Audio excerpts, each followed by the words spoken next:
puntos más importantes o menos importantes, hay que saber diferenciar la urgencia de la emergencia, digamos, ¿no?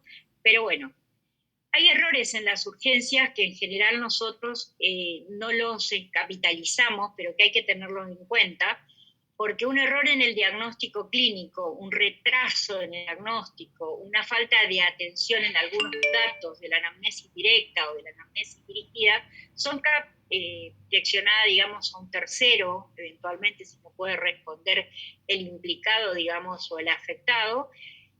Nosotros tenemos la posibilidad de errar el diagnóstico. Por eso es muy importante en las urgencias tener algo sistematizado el interrogatorio, algo sistematizado los signos clínicos más emergentes y los puntos más importantes a considerar, porque los tiempos son importantes. Entonces, error en la identificación, error en las etiquetas identificativas de los laboratorios. A veces eso se va en una emergencia o en una urgencia al laboratorio de un paciente, va con el nombre del otro, el bioquímico se equivoca y viene un resultado equivocado, y esto hay que tenerlo en cuenta porque si uno hizo una anamnesis, un examen físico adecuado y esto no coincide, entonces uno tiene que decir, pero ¿por qué me pasó? ¿Por qué viene este resultado si esto no tiene nada? Ahora, puede pasar que venga un resultado inesperado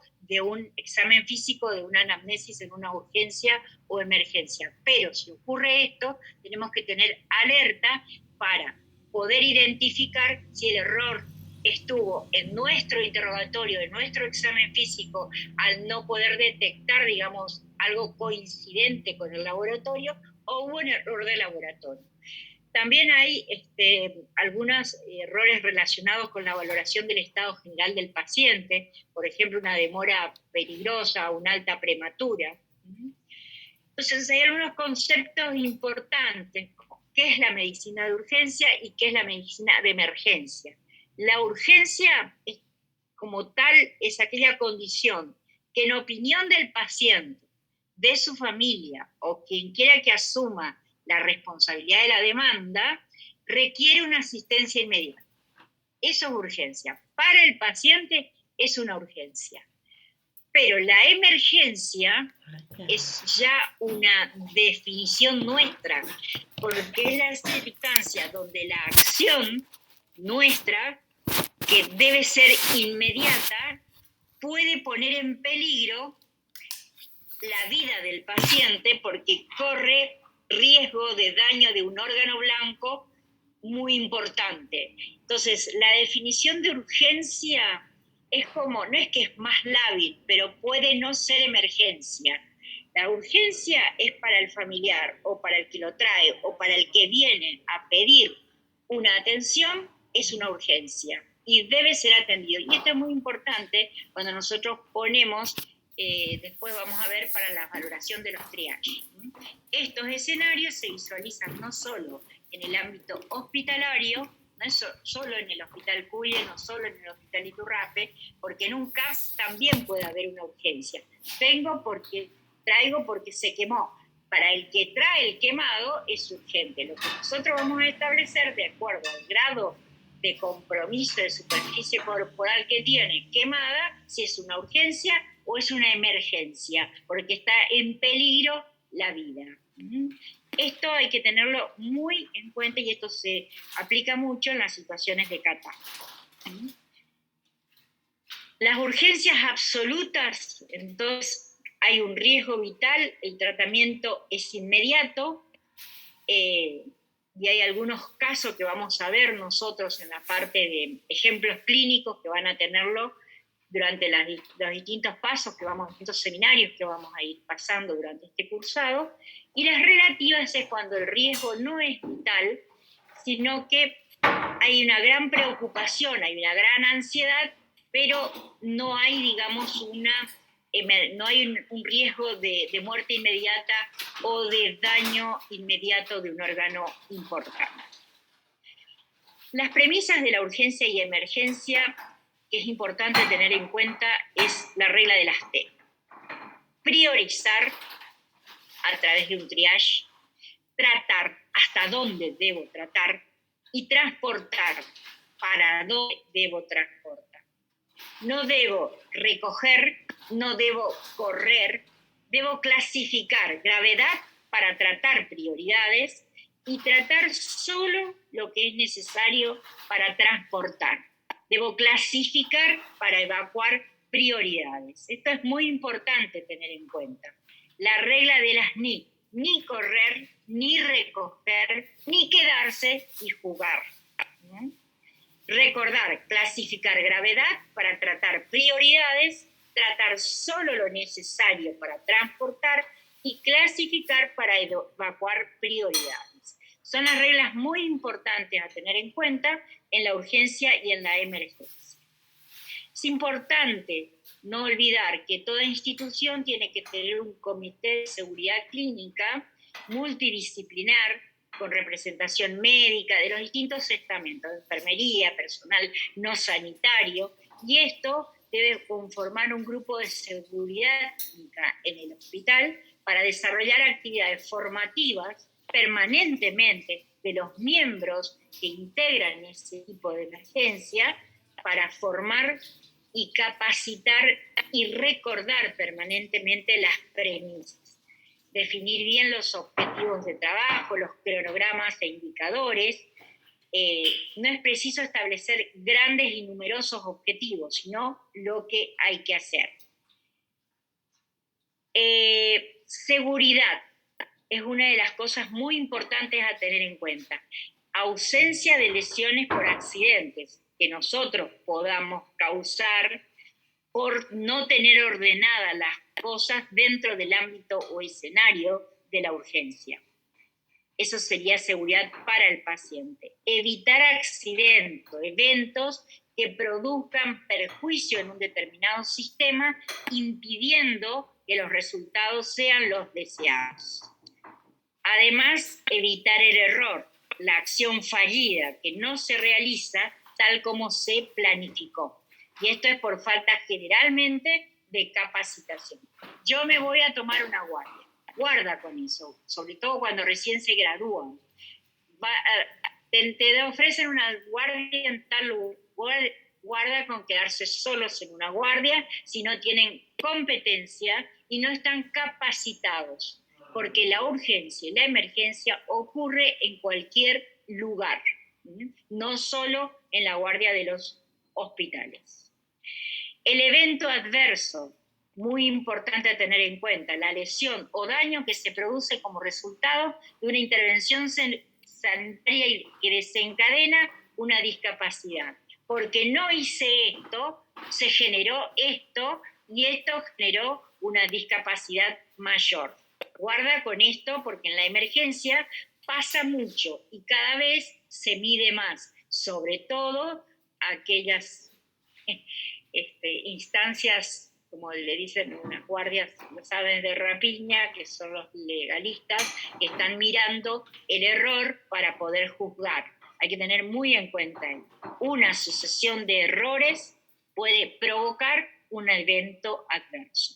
Por eso hay que tener muy bien señalizado y capitalizado lo que uno tiene que hacer en cada circunstancia. Hay eventos adversos que son prevenibles, hay errores activos, o sea, actos inseguros cometidos por personas en contacto directo con el paciente o con el sistema. Equivocaciones, deslices, torpeza, mal el punto, se le cayó la tijera, la tijera se contaminó, la gasa la recogió y la volvió a poner adentro. Un montón de errores que hay que tener en cuenta. Y las condiciones latentes, que son decisiones tomadas por protocolos que son armados para guía y que por ahí en un momento uno tiene que tomar una decisión que está fuera de protocolo.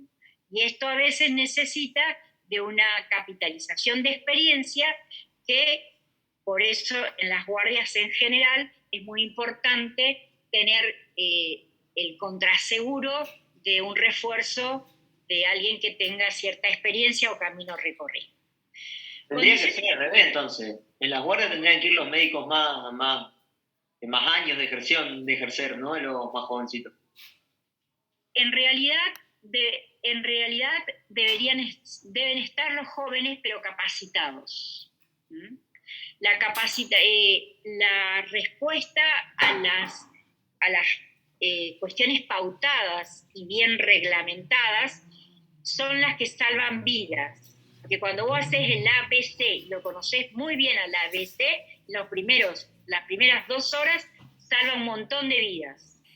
En cambio, cuando vos tenés un camino recorrido y tenés más experiencia, el ABC se convierte en A''B, B''C. Entonces, el experimentado no sirve para el primer momento. El experimentado sirve para esa condición donde el protocolo se salió del protocolo. ¿Me entendiste? O sea, no es que el joven no puede estar, el joven debe estar en la guardia, pero debe estar con competencia y capacitación. Claro. Tienes razón. Sí. ¿Mm? O sea, parecería que la guardia es lo más, ¿cómo decirte? Fácil. No es lo más fácil, pero si uno está capacitado y de alguna manera protocolizado, la guardia está resguardada, porque el protocolo está hecho por gente que tiene la experiencia. Pero puede pasar que haya alguna situación donde el protocolo se salga, alguna condición o variable se salga del protocolo. Ahí tenés que tener una apoyatura. Por eso en las guardias debe haber gente para el primer momento, segundo y tercer momento. Debe funcionar las 24 horas, debe haber un responsable médico de la parte médica, de la parte de enfermería, de la parte de seguridad, de cada uno de los estamentos de la guardia, protocolos de actuación, tiempos máximos de observación, de valoración de un paciente. Un médico en una guardia no puede estar interrogando a un paciente 1 hora. O sea, hay tiempos, hay protocolos, hay interrogatorios, hay pautas que se deben cumplir. Es una medicina que es protocolizada y reglamentada y que hay que capacitarse para ello. No olvidar que es necesario que los profesionales en un servicio de urgencia tengan conocimiento básico de las normas y leyes que regulan su actividad. Deben plantearse si puede existir una repercusión médico-legal en relación a determinadas atenciones médicas. Y que la historia clínica es muy importante y es un elemento susceptible de ser analizado desde el punto de vista jurídico. Y esto lo tienen que tener siempre en cuenta. Un paciente puede interrumpir el procedimiento diagnóstico o terapéutico voluntariamente en cualquier momento, excepto por razones de salud pública o si se encuentra privado de su capacidad de decisión, donde ahí corre otra posibilidad, que es la de un familiar directo, y si no es traído por nadie, la del juez, que toma la decisión. Entonces, hay espacios indispensables: la unidad de observación, la unidad de corta estancia, la unidad de dolor torácico, la unidad de semicríticos, la unidad del trauma. Entonces, si uno en un escenario de urgencia no tiene todas esas unidades de atención y esto lo tiene que sintetizar en una salita, uno debe, si se va a quedar de guardia en un lugar como ese, tener todas las herramientas para poder actuar en lo urgente y poder rápidamente hacer el traslado, que era lo que decía la regla de las T, el traslado para evitar, digamos, males mayores, tiene que tener todo articulado previamente. Yo tomo una guardia, yo me quedo acá de guardia. ¿Con qué cuento? Si alguien viene con una arritmia. ¿Qué unidad de traslado tengo? ¿En cuántos minutos llega? ¿Viene con médico? ¿No viene? Todas estas cuestiones hay que preguntar cuando uno toma una guardia. Hay puntos claves a considerar relacionados con el diagnóstico, que tiene mucho que ver con la parte de anamnesis, la identificación del paciente. y los relacionados con la valoración del estado general. A veces hay demoras peligrosas en la atención de urgencia que hay que tratar de tenerlas muy en cuenta, sobre todo cuando los pacientes de alguna manera se les da una alta prematura. Esto tenerlo muy en cuenta. Las variables condicionantes de la atención en la urgencia tienen mucho que ver con el tipo de pacientes y gravedad del paciente. La profesionalización y expertise del equipo. O sea, el equipo debe ser de profesionales y expertos a la urgencia. La comunicación asertiva y efectiva. Si se prende un código rojo, es rojo por esto, esto y esto. Si se prende amarillo, por esto, esto y esto. Y debemos reconocer, debemos saber cuáles son las condiciones de trabajo y, por supuesto, debe tener una buena remuneración. Las competencias clínicas tienen mucho que ver con algunas cuestiones que a veces son contempladas, como el control emocional. Para estar en una urgencia hay una capacitación que por supuesto se va adquiriendo, pero que de alguna manera debe ser ejercitada. La agilidad del razonamiento, no puedo estar 2 horas pensando y razonando. Tengo que tener control emocional, tengo que tener decisión y rapidez en la actuación, seguridad en las decisiones, capacidad para soportar altos niveles de tensión. Cayó un colectivo, vinieron 80 accidentados, bueno, tengo que saber manejar las situaciones, el equipo debe saber contener, debe saber realizar triage, debe saber manejar la situación. Preparación técnico-médica y científica, conocimiento del centro, qué dispongo, qué métodos complementarios puedo hacer, cuáles no, cómo puedo trasladar, si sí, si no, y adecuado nivel de interrelación y capacidad en el equipo. Soporte de funciones vitales es importante, ninguno puede estar en una guardia sin saber esto. Asistencia de emergencias y urgencias, coordinación y regulación. Bueno, tiene que tener formación en otras habilidades y competencias que hacen, digamos, a una competencia más integral. Dentro de las habilidades necesarias, RCP, vía aérea, ventilación y control de la respiración, indispensable. Control de temperatura, manejo de sedantes y analgésicos, yo debo tener conocimiento de esto, soporte circulatorio, habilidades y procedimientos cardiológicos, procedimientos de diagnóstico e higiene, procedimientos neurológicos, gastrointestinales, oftalmológicos, que esto es lo que vamos a ir repasando en estos sucesivos seminarios. Técnicas musculoesqueléticas y manejo de heridas, no la expertía en esto, sino tener los conocimientos básicos y primordiales para poder resolver la emergencia y, por ejemplo, transportar un paciente. Bien, las acciones imprescindibles: asegurar cultura de seguridad clínica presente en la organización. Fomentar la difusión de la cultura de seguridad clínica en la organización y la formación de profesionales de urgencia.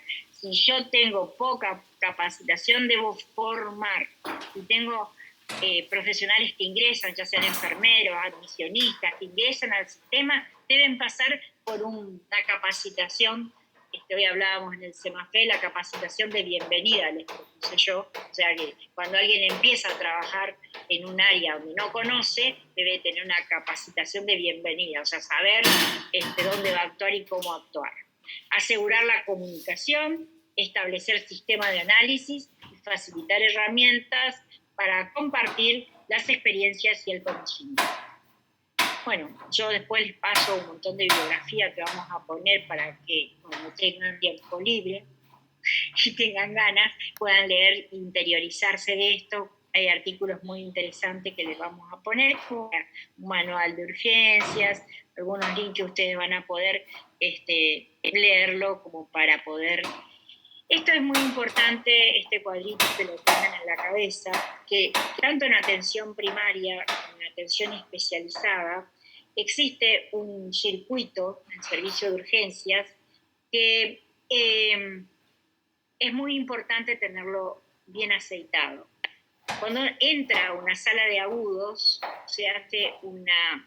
puede el paciente necesitar una visita rápida de la especialidad, ya sea de un cardiólogo, de un cirujano de cabeza y cuello, de un neurocirujano, de un traumatólogo, y a posteriori puede pasar a una sala de observación o necesitar una unidad de corta estancia. Y desde ahí puede ir a una consulta de referencia, ser trasladado a otro centro de mayor complejidad, o puede quedarse en el hospital o ir al domicilio. O sea que la hospitalización o el alta se van a definir entre la sala de agudos, la sala de observación y la sala de corta estancia. Este circuito asistencial es muy importante tenerlo presente, así como groseramente, y después ver que esto se va complejizando a medida que se va haciendo el triage del paciente. O sea, llega al servicio, tiene inicialmente un triage, por ejemplo, el Hospital Cullen ya funciona con un triage de 6 colores, hay de 5 colores, hay de 3 colores, hay de 4 colores, esto cuando ustedes vayan leyendo bibliografía van a poder adentrarse un poquito más, y cada uno de los colores tiene una significancia que, por ejemplo, el color azul tiene una espera de 2 horas y se le informa a la persona que va a tener esa espera, porque en realidad no se considera, por eso es el triage, que está en condiciones de esperar. Si es atendido antes de 2 horas, mejor, porque no hay gente y puede ser atendido mejor. Pero si hay un aglomerado de pacientes o la guardia muy concurrida, la espera puede llegar a ser hasta de 2 horas. La valoración clínica, el tratamiento, si hay que hacer pruebas diagnósticas, interconsultas, tomar decisiones y decidir el alta o el ingreso a la institución.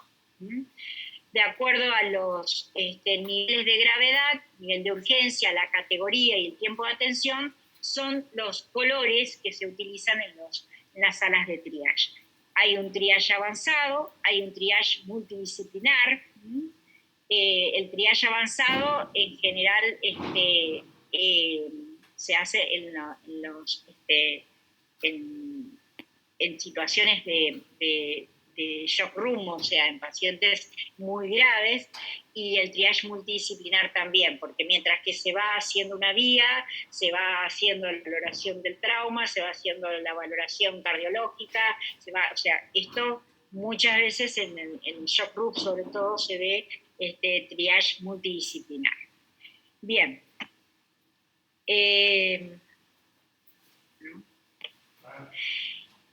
Esto es muy importante y yo lo pongo siempre como para que ustedes vean qué es lo que, en relación con los servicios de urgencia, para el imaginario social, un servicio de urgencia tiene mayor eficacia o eficiencia. En general, la gente, ¿qué es lo que más mira? No mira tanto el acceso al centro, los exámenes, la limpieza. En la urgencia hay gente que la mira, pero no es lo que más mira la gente. Lo que más mira la gente es el tiempo de espera. Cuanto más el paciente considera que es una urgencia y más tiempo espera, califica al centro como de menor posibilidad de respuesta. Fíjense ustedes que lo que más pone la gente es que habría que disminuir el tiempo de espera y que habría que ampliar la plantilla de médicos para reducir el tiempo de espera, y que la sala de guardia o la sala de espera tenga comodidad, porque estas son las cosas que más observa la gente. Después lo demás, que parecería ser más importante, es lo que la gente en el momento de la urgencia no observa. Entonces, esto es para que ustedes vean, esto es un trabajo interesante, lo que la gente piensa. Bueno, más o menos cuando el paciente necesita una vía y cuándo tenemos que pensar en una vía venosa periférica, qué contraindicaciones tiene, cómo la tenemos que indicar, porque en general esto lo maneja enfermería capacitada y no nos pregunta, pero puede pasar que estemos en un centro donde no haya una enfermera capacitada para la urgencia y nosotros tengamos que decirle qué vía usa, qué diámetro, qué aguja, y tengamos que nosotros darle respuesta. ¿Dónde pongo la vía, doctor? Le pongo acá, le pongo allá. Hay enfermeras capacitadas y hay otras que no. Hay 4 mensajes importantes que tenemos que tener en cuenta en la emergencia y en la urgencia. La población de consulta a las guardias de emergencia y urgencia está cada vez más poblada de personas adultas mayores. ¿Por qué? Porque después del COVID no sé qué va a pasar en el mundo, pero en realidad la franja etaria que más consulta a la guardia es la que está por encima de los 50, 55, 60, 65 años. Y esto hay que tener porque la población mundial tiene una curva sobre todo en los países más desarrollados. El número de personas mayores de 80 años es creciente, y los principales problemas de salud que afectan a las personas de edad se deben a patologías múltiples, pluripatológicos, polimedicados, que llegan a urgencias, que nosotros tenemos que resolver la problemática rápidamente con razonamiento ágil, pero teniendo en cuenta todas estas posibilidades. Las urgencias en los adultos mayores tienen mayor uso y complejidad en la atención comparado con los más jóvenes, más número de pruebas, más pruebas complementarias necesitan, y bueno, por supuesto tienen mayor posibilidad de ingreso y menor posibilidad de alta desde la guardia. Estas son algunas de las consultas más frecuentes, digamos, en adultos mayores, y la mayor frecuencia de eventos adversos, como ustedes pueden ver, en general está relacionado con el deterioro cognitivo por uso de muchos analgésicos o combinación de drogas que no son adecuadas. Una de las cosas importantes a tener en cuenta con los adultos mayores es el tiempo prolongado de estancia en urgencias o emergencias, el triage, la evaluación diagnóstica y todo esto que es importante. Las problemáticas crecientes, la saturación de los servicios de urgencia, el objetivo estratégico, la atención por procesos que implique a profesionales de atención primaria, y la necesidad urgente de crear nuevos modelos de gestión de patología aguda para el paciente anciano. Esto es una de las cuestiones más importantes que nosotros vemos, sobre todo los que estamos, por eso la formación en adulto mayor en el grado empezó hace 5 años, y en la residencia también se le da mucho más importancia al adulto mayor porque es la que más hospitaliza, y se fueron generando unidades de atención domiciliarias, unidades de fragilidad para la atención de la urgencia de estos pacientes. Bueno, para ir cerrando, cuando uno está en un servicio de emergencia, el mapa de atención cada vez se va complejizando más en los servicios donde tienen mayor complejidad. Entonces, en estos servicios se evita seguramente ingresos hospitalarios innecesarios, y se van generando derivaciones a unidades de atención con nivel de asistencialidad creciente, domiciliarios o instituciones que puedan de alguna manera suplir las internaciones innecesarias. Así que bueno, esto es una de las innovaciones, digamos, en estos últimos años en los servicios de atención.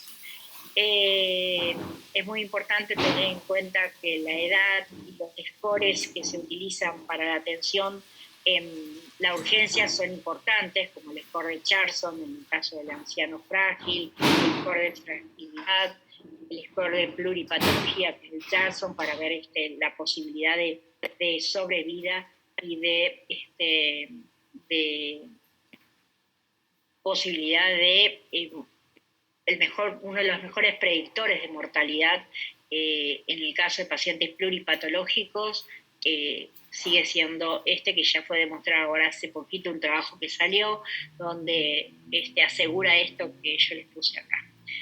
Bueno, esto es a modo de ilustración para que ustedes lo tengan, y que de alguna manera puedan recorrer lo nuevo, digamos, en emergencia. Estas son las patologías más frecuentes de diagnóstico en las emergencias clínicas y que generalmente pueblan la guardia con mayor prevalencia. Y en general son las mayores causas de internación con un costo efectivo bastante grande. La presencia de un médico o enfermero y la posibilidad de realizar pruebas diagnósticas y administrar medicación intravenosa en residencias evitaría el traslado de pacientes mayores, digamos, a servicios de emergencia, muchas veces por derivaciones innecesarias. Bueno, de esta manera hicimos la introducción al curso y no sé si ya está por ahí la doctora Fagalde. Voy a mirar en la admisión si ya está en el...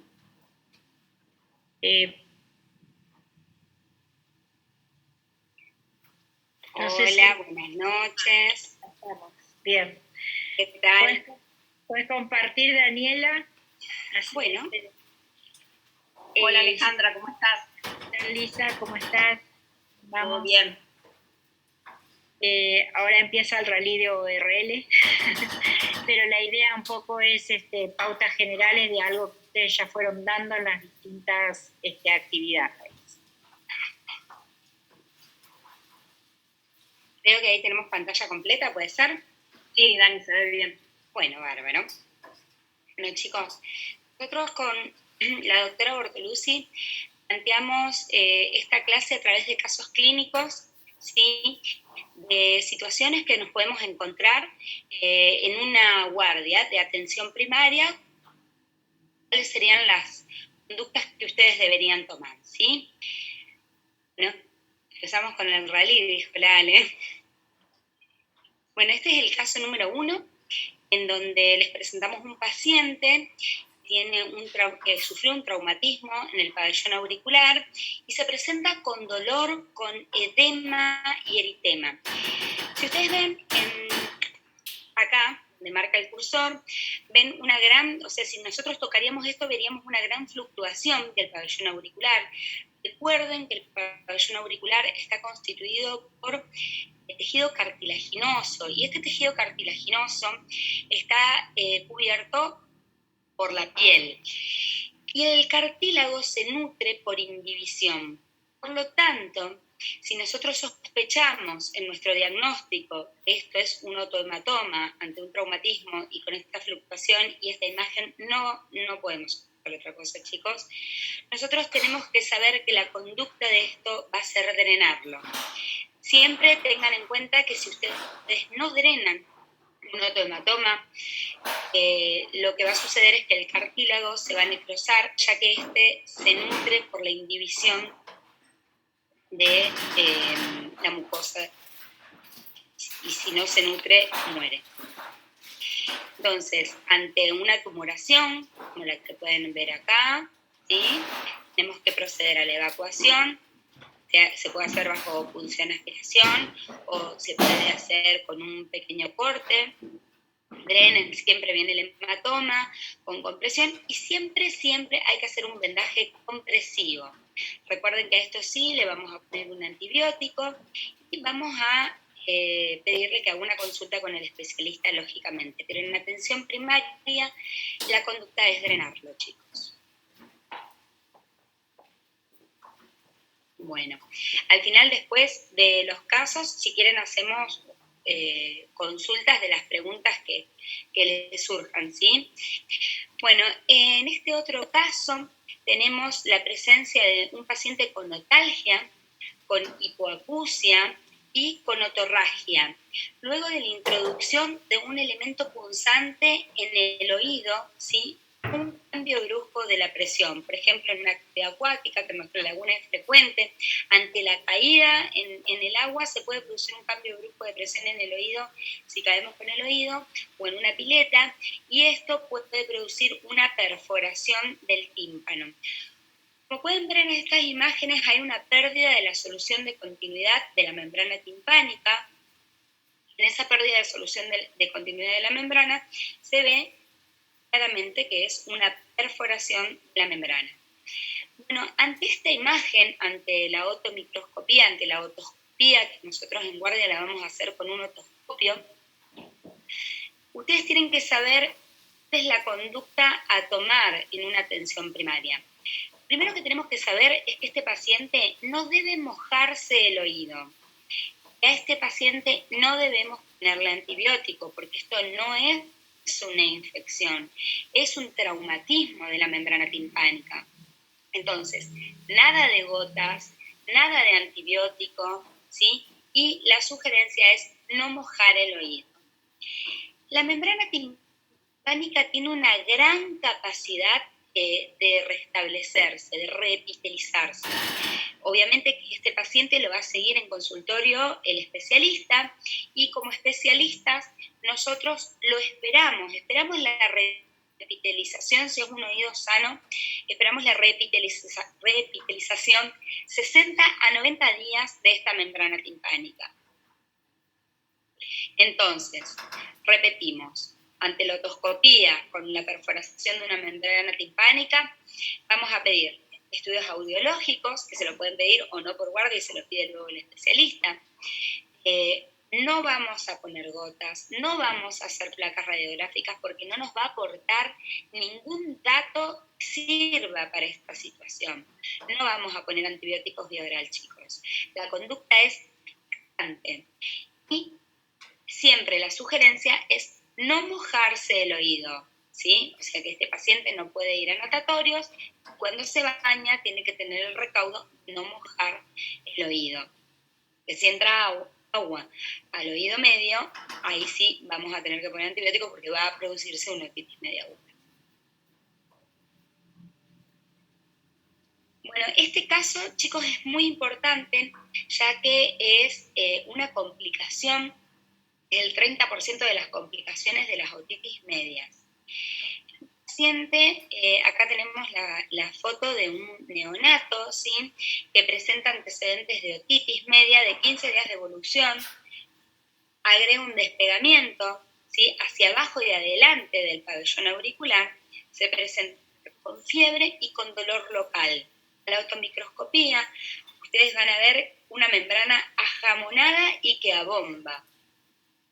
Esto es claramente una mastoiditis. Hay que tener en cuenta que es una complicación muy frecuente y que este paciente debe ser hospitalizado. Entonces, una reseña de mastoiditis, que es un proceso inflamatorio de las celdillas mastoideas, ¿sí? Que afecta a los conductos de Havers. Es una complicación la más frecuente de otitis media aguda. Se produce por tratamientos de antibiótico en forma inadecuada o dosis insuficientes, inmunocompromiso del paciente, con gérmenes muy agresivos, y produce, de examen físico, un despegamiento de la aurícula, como veíamos en la imagen anterior, hacia abajo y adelante. Siempre está acompañado de fiebre y dolor local a la palpación de la mastoides. El tímpano lo vamos a ver abombado y ajamonado, y vamos a ver una caída de la pared posterior del conducto auditivo externo y puede presentarse o no con perforación y otorrea, ¿sí? O puede presentar, como en la imagen anterior, esta que veíamos aquí, en donde todavía no está perforado. ¿Qué vamos a hacer con este paciente? Como les decía, hay que hospitalizarlo, hay que cultivar, se hacen drenajes, ¿sí? Y esto lo vamos a mandar a cultivar, ¿sí? Lo vamos a mandar a cultivar a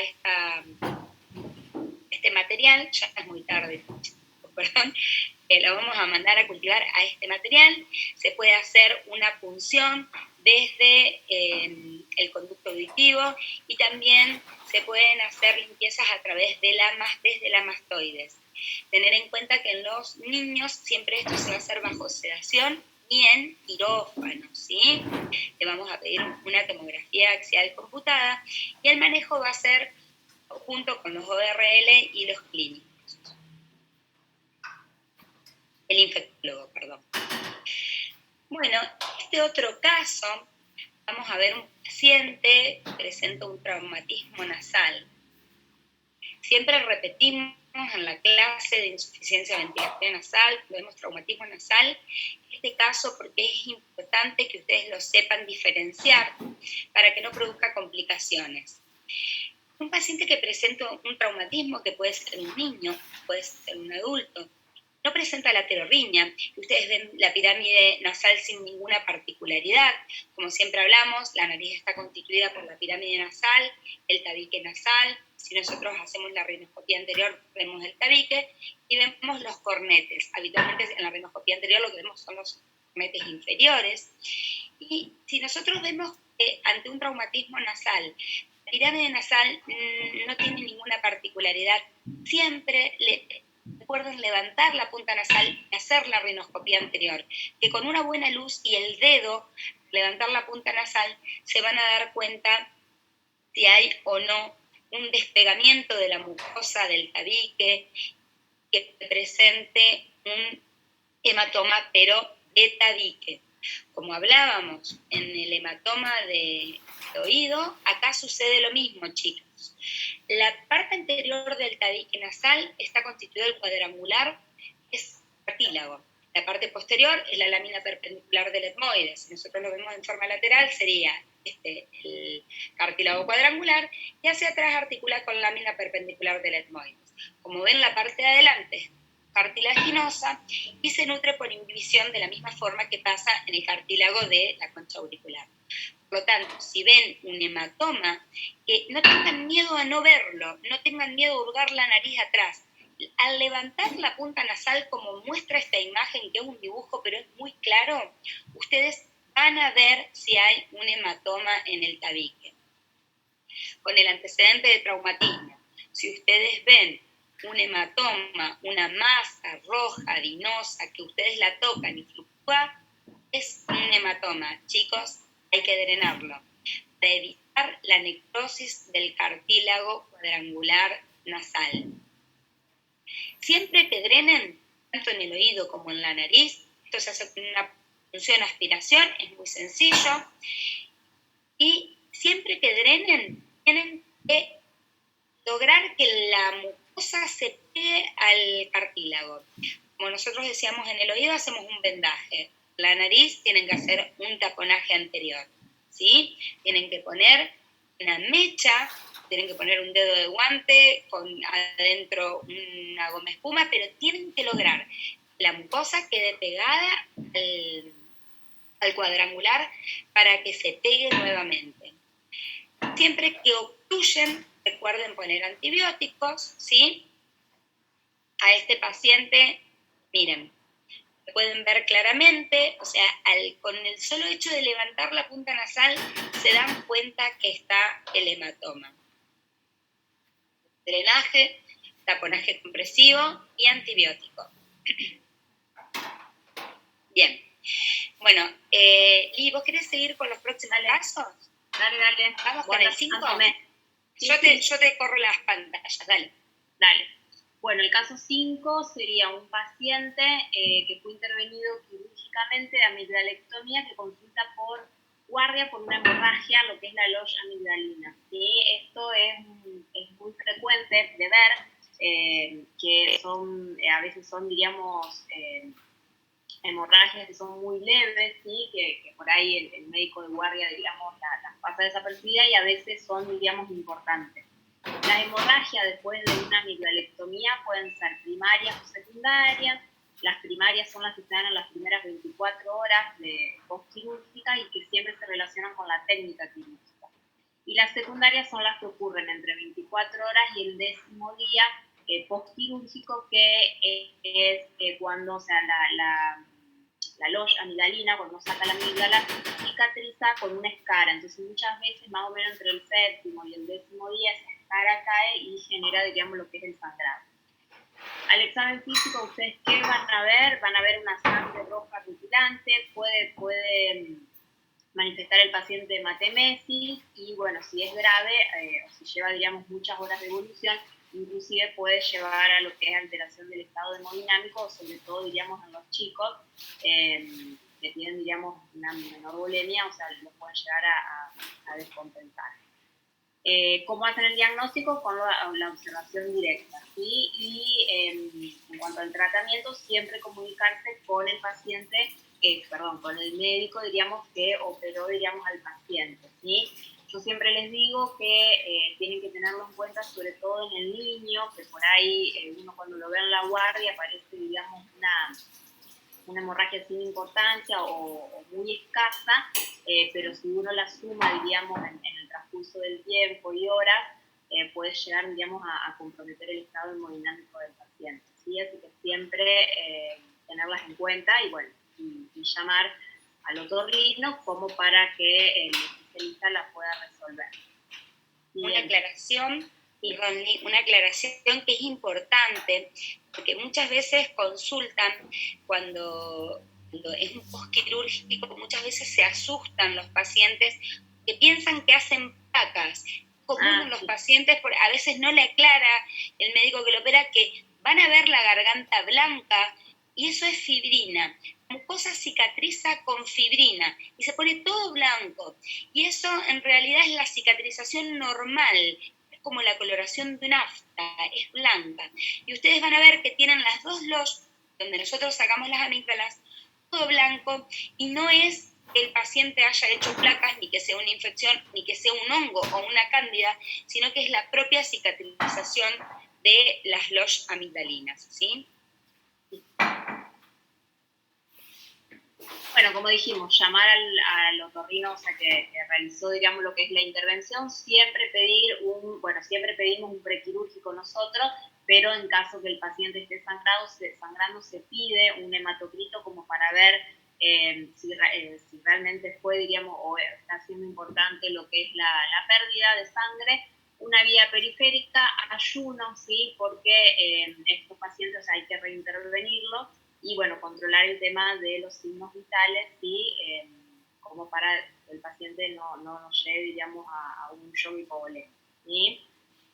Bien, el caso 6 es un paciente que consulta por cuerpo extraño en conducto auditivo externo, ¿sí? Es muy frecuente todo lo que son los cuerpos auditivos, ¿sí? En conducto auditivo, ya sea, diríamos, los insectos, ¿sí? Como los algodones, por ejemplo, el paciente cuando se limpian con los hisopos, ¿sí? Es muy común que quede un resto, diríamos, de algodoncito. En los niños es muy frecuente piedritas, arena. Bueno, cuando colocamos, o sea, como ven ahí, nos está señalando Daniela, lo que son los diábolos, ¿sí? Nosotros cuando colocamos diábolos en la membrana timpánica, muchas veces cuando se desprenden y quedan, diríamos, en el conducto. Y bueno, y después los niños, o sea, también es muy frecuente todo lo que es papelitos, perlitas, ¿sí? De todos hemos encontrado. Generalmente, plastilina, pues punta de lápices, de todo. Goma espuma, eso también. En los niños, o sea, bueno, muchas veces son asintomáticos, uno los encuentra, diríamos, como un hallazgo a lo que es la otoscopía, y si llevan, digamos, un tiempo de evolución, pueden generar otorrinolaringología, otorrea, otorragia, ¿sí? Bueno, ¿cómo lo confirmo? Con la otoscopía, y nosotros con la otomicroscopía, ¿sí? Siempre que tengan un cuerpo extraño, o sea, no tienen que hacer ningún tipo de maniobra, diríamos, extraña o ningún tipo de maniobra para extraernos, ¿sí? Siempre, o sea, lo hace, diríamos, el especialista, siempre vamos a hacer con visión con otomicroscopía, y tenemos todo lo que es un instrumental delicado nosotros, ¿sí? Que son tintas cocodrilo, que son tintas finitas, unos aritos de asa que es para retirar el cerumen a los cuerpos extraños, la aspiración, todas las cánulas que se usan, diríamos, son bien finitas y delicadas para lo que es el oído, ¿sí? Hay que explicarle al paciente, o sea, generalmente, sobre todo los niños, los padres vienen asustados a lo que es la guardia, explicarle que en realidad el cuerpo extraño no va a ir a ningún lado, o sea, que no va a pasar nada, ¿sí? Que ustedes es un fin de semana, y derivarlo, diríamos, al ORL. ¿Sí? Nosotros, Como les dije, siempre se hace con otomicroscopio. En caso de que un niño se inmoviliza correctamente, y si no se puede hacer en el consultorio, porque al niño le duele, llora, se hace, diríamos, con sedación en quirófano, ¿sí? Y los insectos, lo mismo, lo que sí ustedes pueden hacer en la guardia es inmovilizarlos, ¿sí? Con vaselina, ¿sí? Sí, principalmente, o sea, vaselina, porque por ahí el alcohol puede arder, sobre todo si está, digamos, lastimado lo que es la membrana. Y lo derivan al otorrino y nosotros lo extraemos generalmente en el consultorio o en el quirófano, ¿sí? ¿Qué no es lo que hay que hacer? No se debe intentar, bueno, como les decía, resolver el cuadro si no tienen los materiales necesarios o si no tienen, diríamos, la experiencia para hacer, diríamos, lo que es una extracción, ¿sí? O sea, siempre la hace el especialista con visión microscópica. Bueno, acá era lo que les decía, o sea, todo lo que son las micropinzas que nosotros tenemos, o sea, todo lo que es la pinza cocodrilo, los aritos, ¿sí? Que tienen una forma así como de arito, que son todos, diríamos, un instrumental delicado. ¿Estamos? Bien. Sospecha de cuerpo extraño en fosa nasal, esto también es muy frecuente en los niños, sobre todo. El signo típico en el niño es la rinorrea purulenta unilateral y generalmente es fétida, ¿sí? O sea, tienen un olor fétido que uno se acerca, digamos, y se siente. Insuficiencia nasal, cacosmia, pueden tener un impétigo, ¿sí? Si lleva, diríamos, tiempo de evolución y el niño se estuvo, diríamos, tocando, gastando, y si genera, diríamos, alguna lesión en lo que es la mucosa, puede generar, diríamos, lo que es, ¿sí? Bueno, ¿cómo lo confirman? Con la rinoscopía, ¿sí? Como les decía Daniela, bueno, como hablamos en lo que fue, diríamos, la clase de examen físico, siempre una buena fuente de luz y levantan lo que es la punta nasal, ¿sí? Nosotros usamos lo que son los espéculos de Tillian, que eso, bueno, los vimos en el taller, ¿sí? Bien, ¿qué vamos a hacer? Se extraen igual, o sea, como lo que les decía, ¿sí? Siempre con medios adecuados, ¿estamos? O sea, inmovilizan bien al paciente y siempre con una buena fuente de luz, ¿sí? Normalmente nosotros lo hacemos en el consultorio. Si este paciente, o sea, estuvo por muchas guardias y, bueno, lo estuvieron como tocando mucho y por ahí el cuerpo extraño se va más para lo que es el techo, la fosa nasal, muchas veces se tiene que hacer, como les decía, con sedación, ¿sí? Lo mismo, en la fosa nasal no se extraen los cuerpos extraños a menos que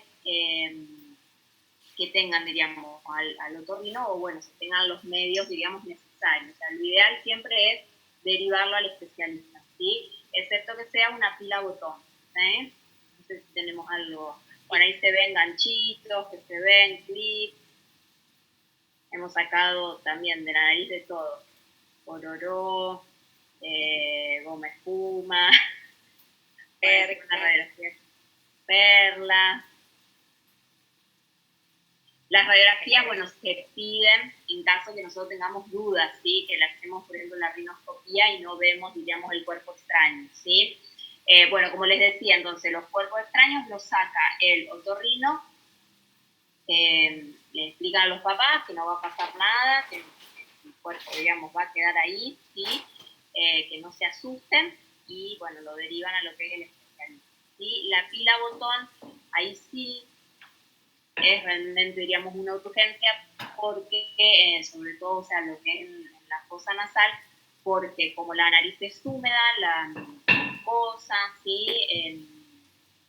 La pila empieza a liberar, o sea, al estar en contacto con la mucosa, empieza a liberar álcalis y ahí genera lo que es la perforación, ¿sí? En realidad, no se sabe bien, diríamos, el tiempo en que se produce la perforación, pero bueno, muchos estudios indican que a partir de las 3 horas ya se puede perforar lo que es el tabique, ¿sí? Clínicamente vamos a tener rinorrea anterior, una epistasis, fiebre, ¿sí? Si ya tiene, diríamos, un tiempo de evolución importante, dolor y solución.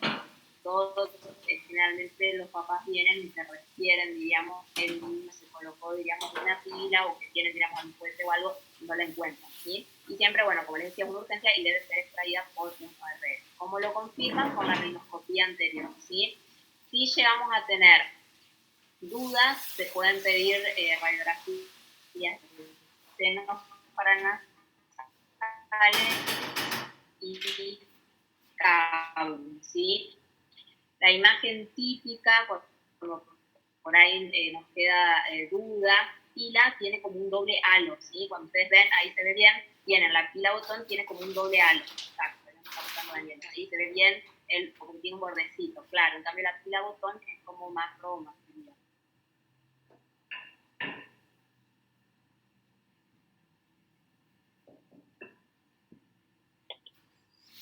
Bueno, como les decía, el cuerpo extraño debe ser extraído en forma inmediata por un médico capacitado, ¿sí? Bueno, lo que ya veníamos hablando, va a evaluar el daño ocasionado, si presentó siempre una vez que uno hace, diríamos, la extracción del cuerpo, que es el tabique o el cornete, y una vez, diríamos, retirado el cuerpo, lo único que podemos hacer es algún lavado con solución hipertónica o, bueno, o suero, y controles, diríamos, posteriores en el consultorio del especialista. Bueno, ahí se ve, Dani, no sé si vos lo querés mostrar con la, bueno, yo no puedo con el pulso, que tienen la fila, no, la anterior, espera, la radiografía. ¿Ves? Ahí sí. Ahí tenemos el doble halo que les explicaba, que es característico de la pila botón. Esto no se ve en las monedas, que por lo general son el diagnóstico diferencial. Y en esta otra imagen, en la que sigue se ve mejor. A ver. Ahí está, ahí se ve bien el doble halito en la... Perdón. Espérate. ¿Esta, Liz? Claro, ahí en la radiografía se ve bien, Sí, en la que está, en esta se ve bien el doble halo, ¿sí? Fíjense que tiene, ahí se ve bien, diríamos, lo que la pila botón. Bueno, y en la imagen endoscópica se ve toda la necrosis, diríamos, que genera en el tabique. Muy bien. Bueno, ¿qué no hacer entonces? Lo que ya habíamos dicho, extraerla si no se tienen los elementos, diríamos, necesarios, y si no se tiene la experiencia, diríamos, en realizar, ¿sí? Y bueno, siempre se debe derivar al servicio de ORL, como veníamos hablando. Bueno, paciente con cuerpo extraño en faringe, esto también es muy frecuente de ver, se ve sobre todo, o sea, todo lo que son la ingesta de pollo, ¿sí? O sea, los huesitos de pollo, las tiras de pescado, ¿sí? Generalmente se localizan 66% en lo que es la zona amigdalina, así que uno cuando hace, o sea, cuando examina, diríamos, lo que es la cavidad bucal, generalmente las ve y las puede sacar con una pinza, con una bertola, que son unas pinzas largas, ¿sí? Tercio posterior de la lengua, un 7%, y en una minoría en lo que es hipofaringe, que bueno, eso ya lo hacemos con lo que es con visión fibroscópica.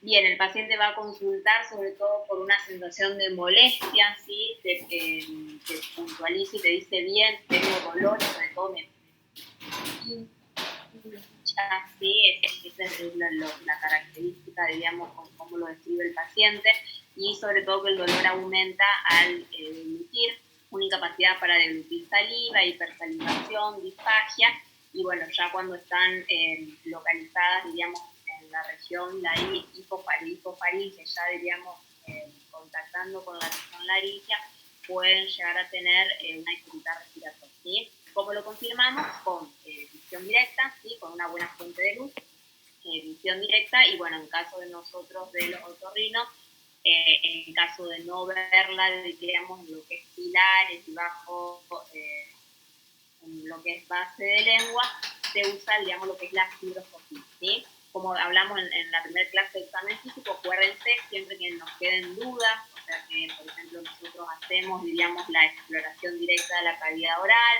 no vemos nada, el paciente se sigue refiriendo la molestia, lo que se puede hacer es con un poquito de lidocaína local, un guante, hacer un tacto suave, ¿sí? Siempre maniobras delicadas en todo lo que es base de lengua, ¿sí? Porque a veces no se ve, pero cuando uno hace la palpación, la palpa y está haciendo, ¿sí? Y si uno sigue sin encontrar, diríamos, la esquina o, diríamos, el cuerpo extraño, se puede citar al paciente a una dieta blanda, algún analgésico y citarlo en 48 horas, ¿sí? Como para volver a hacer una nueva exploración y hacer una nueva, diríamos, fibroscopía. A veces pueden pasar dos cosas, o que son muy finitas y pasan, y a veces lo que hacen es que al pasar, diríamos, al paciente, al deglutir, lo que hacen, lesionan lo que es la mucosa y al paciente le queda, diríamos, la molestia, ¿sí? No quiere decir, digamos, que se encuentre, diríamos, el cuerpo extraño, ¿sí? Bueno, y nos vemos la semana que viene en simulación.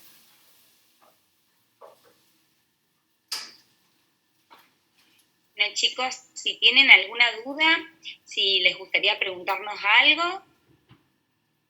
Acá había, A ver, algunas preguntas. Bárbaro, vamos a leer con eso entonces. Bueno, ¿qué antibiótico damos después de drenar el otohematoma? Bueno, acá Alejandra puso cefalexina o amoxicilina. A ver. Cefalexina sí o amoxicilina, bueno, y ver que no sea alérgico.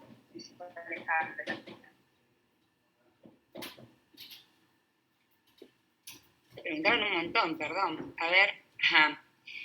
En ambos casos de drenaje se realizan sin anestesia, sí, lo podés ¿Qué hacer. drenaje? Los drenajes, o sea, el otohematoma, claro, anestesia local, chicos, no anestesia general. Sí, habitualmente si lo que hacemos es una punción en la mucosa nasal, lo que se hace es poner un algodón con lidocaína y por inhibición también, o sea, la mucosa se anestesia. Con simplemente ponerle un algodoncito con unas gotas de lidocaína y después lo punzamos. En el oído no tiene sentido hacer una infiltración porque ahí estaríamos haciendo la punción después para que se coma un solo pinchazo, así que no tiene ningún sentido. Entonces, en el oído sí vamos a punzar sin la anestesia. ¿Ese hematoma se drena con aguja en especial o con una aguja intradérmica o intramuscular se puede? Y en intramuscular o siempre elijo una gruesita, yo no tengo daño. Sí, con una aguja intramuscular se drena perfectamente. Nunca olvidar el taponaje anterior. Ahí te lo puse yo. Bien. Bueno. No se olviden, ¿sí? Pues eso es una pregunta importante. Siempre que drenan está el hematoma, bueno, vos estabas hablando del hematoma, ¿sí? En lo que era la fosa nasal, no olvidarse está de después de drenarlo, colocar lo que es el taponaje. ¿Cómo se realiza el vendaje luego de drenar el otohematoma? Los vendajes, si quieren, lo podemos ver cuando veamos simulación, por ahí es medio difícil acá. Lo que nosotros usamos habitualmente son compresas, en donde ponemos esas compresas en el oído. Por lo general son 3 compresas que usamos, y después se hace con un vendaje que damos una vuelta para que no se caiga. Damos una vuelta habitualmente y le hacemos un nudito, que bueno, si quieren se los enseñamos en sí, simulación. En realidad es la Cambridge. Es la venda Cambridge. Es la venda Cambridge, ¿está? O sea, como dijo Daniela, pero no sé si ellos saben que es una venda Cambridge, Lee, por eso no. Sí, porque yo se las mostré sí, pues se las mostré en el de Pistacis. Y le expliqué cómo se cortaban todo, así que tienen que saber. Bueno, entonces la venda, esa tira larga, que es un rollito, bueno, si quieren después, cuando están en simulación, lo vemos cómo se hace el vendaje. Bien. Sí se puede hacer sin anestesia. Yo voy a preguntar si se drenaba con aguja. Bien, ya contestamos. ¿Cómo se coloca la vaselina para inmovilizar el insecto? ¿Se tiene que ocluir el oído para derivar? No, nunca ocluyan el oído. No. Bajo ninguna circunstancia van a ocluir el oído a no ser que le estén haciendo un vendaje. La vaselina es vaselina líquida, chicos. Por lo tanto, que lo vuelcan a la Claro, vaselina con líquida una jeringa, claro. o con una jeringa. Tengan en cuenta que el insecto, o sea, lo que nosotros queremos es que el insecto no dañe ni el conducto ni la membrana timpánica. La vaselina lo que hace es no solo inmovilizarlo, sino que también ahogarlo. Por lo tanto, se deja de mover. Claro, se deja de mover y deja de raspar, diríamos, lo que es y lesionar lo que es el conducto y la membrana. Que eso en realidad es lo que le da dolor al paciente.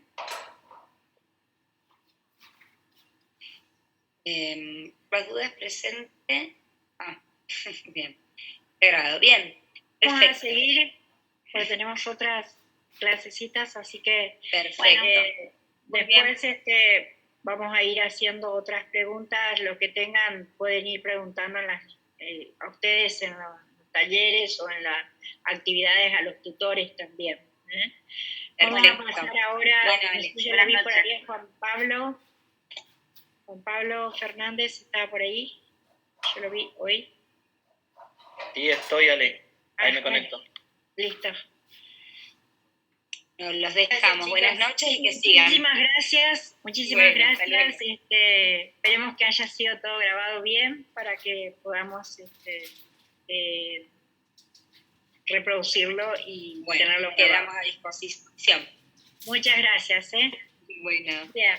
Juan Pablo, empieza las urgencias endocrinológicas.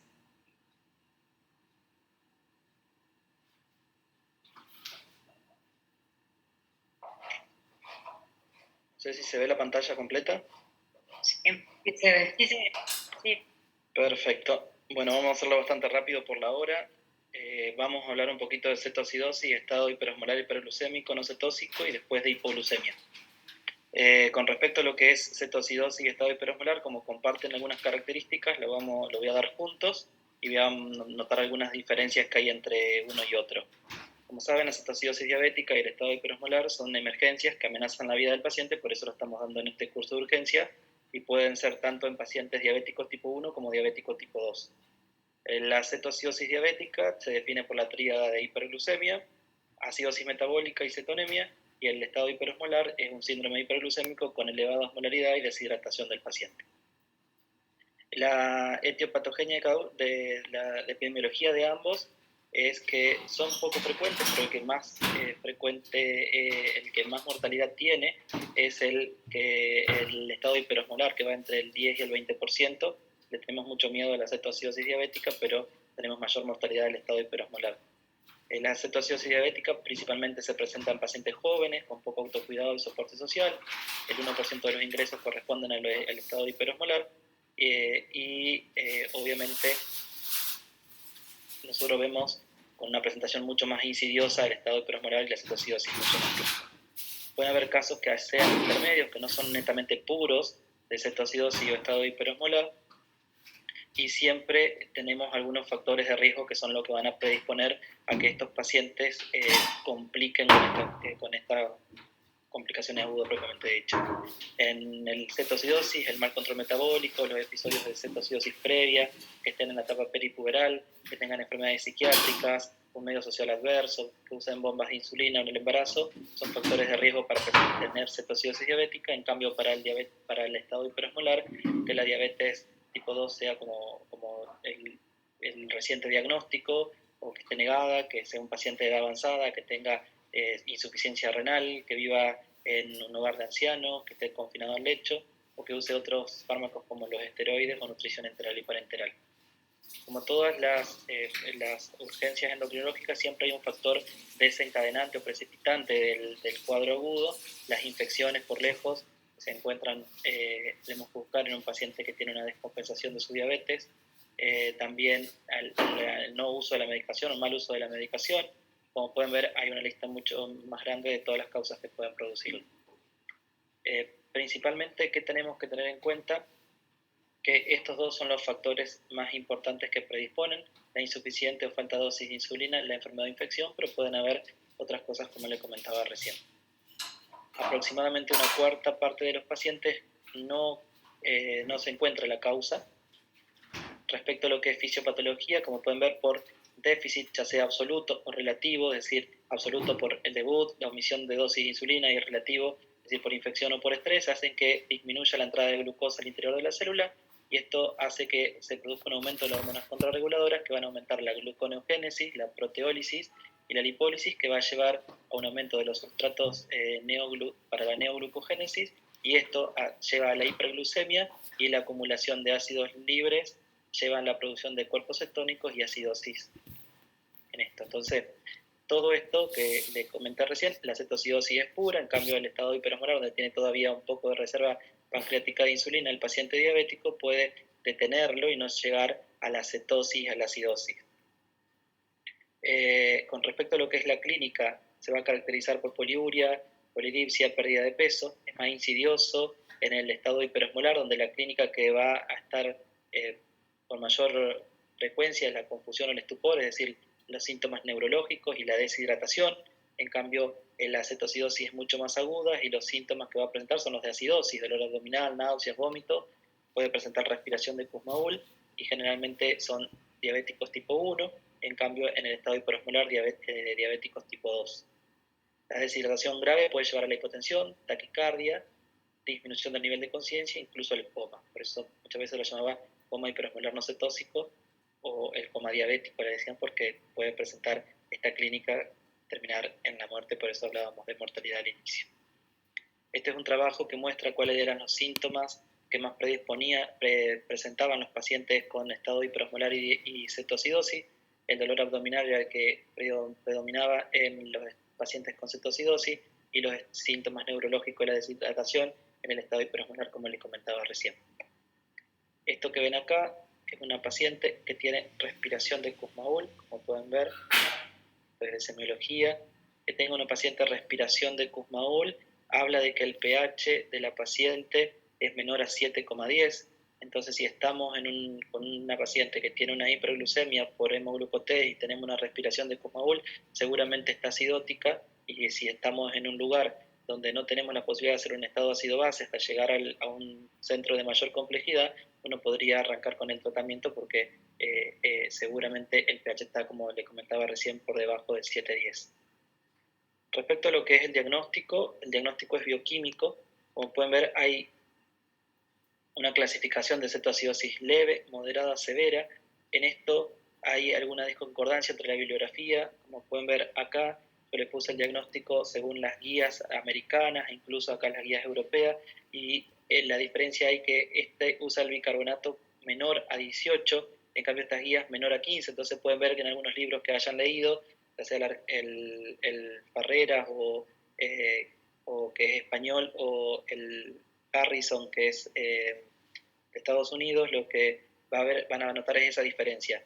Pero si ustedes utilizan esta clasificación donde ponen al bicarbonato menor de 15, se pueden dar cuenta de que la cetoacidosis leve la pasa por alto, porque la cetoacidosis leve se lo clasifica con un bicarbonato entre 15 y 18. La cetoacidosis moderada, menor de 15 hasta 10, y menor de 10 ya es severa. Entonces, el uso de glucemia obviamente mayor a 2,50, el pH va a estar acidótico, cada vez más bajo, según sea leve, moderada o severa, pero el bicarbonato es la que te va a hacer la diferencia entre una leve, moderada y severa, y usamos como diagnóstico de cetoacidosis entonces una glucemia mayor de 2,50, un pH menor de 7,30 y un bicarbonato menor de 18. Con respecto a lo que es estado hiperosmolar, va a estar siempre una presión mucho más elevada, mayor a 600, y como pueden ver, no tienen acidosis ni tampoco el bicarbonato va a estar alterado. ¿Qué es lo que pedimos como exámenes complementarios? Obviamente la glucemia, los cuerpos cetónicos en sangre o orina y un estado ácido-base. Pueden pedir, dependiendo para diagnosticar el evento precipitante, un hemograma, análisis de orina, la creatinina, los electrolitos, un electrocardiograma, cultivo, radiografía de tórax, pero dependiendo de lo que ustedes sospechan como causa desencadenante de la cetoacidosis diabética. Respecto al laboratorio, tienen que conocer, obviamente, para calcular la osmolaridad plasmática, cómo se corrige el sodio, son todas formulitas que ya las conocen y las vieron con los docentes de nefrología. Ojo que en la cetoacidosis el potasio puede estar falsamente normal o elevado, que siempre tenemos que iniciar la corrección del potasio previo al inicio de insulina, porque la insulina va a producir hipopotasemia, que la acidosis saca potasio del pH y que puede haber una hiponatremia dilucional. Tengan en cuenta eso cuando vemos el laboratorio, y también tengan en cuenta la cetoacidosis euglucémica con el uso de los fármacos inhibidores de SGLT2. Está viendo estos pacientes que tienen valores de glucosa normal, pero con criterios de cetoacidosis. Esto es un trabajo muy lindo que se realizó donde se vio pacientes con cetoacidosis diabética donde se hacía el control con ácido base arterial versus ácido base venoso, porque obviamente hay muchas complicaciones al realizar el control de estos pacientes a cada rato con sangre arterial.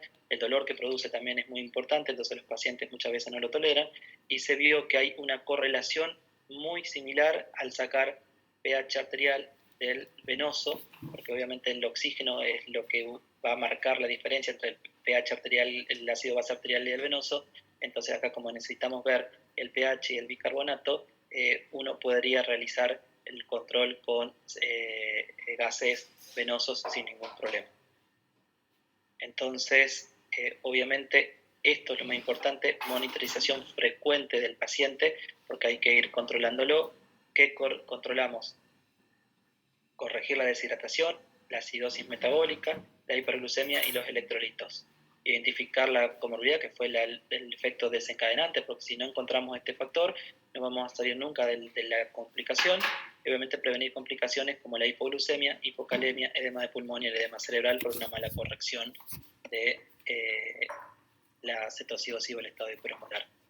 ¿Qué tratamiento? 3 pilares básicos: la hidratación, la insulina y la reposición hidroelectrolítica, y obviamente busca el tratamiento de la causa desencadenante. Con respecto a hidratación, esta es una guía del año pasado del doctor Umpierre, que es un médico especialista en diabetes de Estados Unidos, donde hace referente en diabetes en internación. Esto está también en la guía de la ADA. Lo que recomienda son estas 3 columnas: cómo realizar el tratamiento de fluidos, el tratamiento de insulina, el tratamiento del potasio, cómo ir viendo cada uno. Fluidoterapia, generalmente lo que tenemos que corregir es el déficit de agua, y obviamente el estado hiperosmolar tiene mayor déficit, entonces tenemos que pasar mucha más cantidad de agua que en la cetoacidosis diabética. Generalmente utilizamos solución fisiológica al 0,9% en la primera hora, de 500 a 1000 mililitros, y luego evaluar el sodio del paciente, la corrección de sodio. Si el sodio es normal o alto, hay que bajarlo a 0,45 por la solución fisiológica al 0,45, si no seguimos con 0,9, y evaluar que cuando la glucosa capilar llega en una cetoacidosis a menor de 200 o en estado hiperosmolar a menos de 300, ya podemos pasar a una hidratación alterna, una dextrosa al 5%. Con respecto a lo que es insulina, no iniciar la administración de insulina hasta no haber corregido el potasio, como habíamos dicho recién.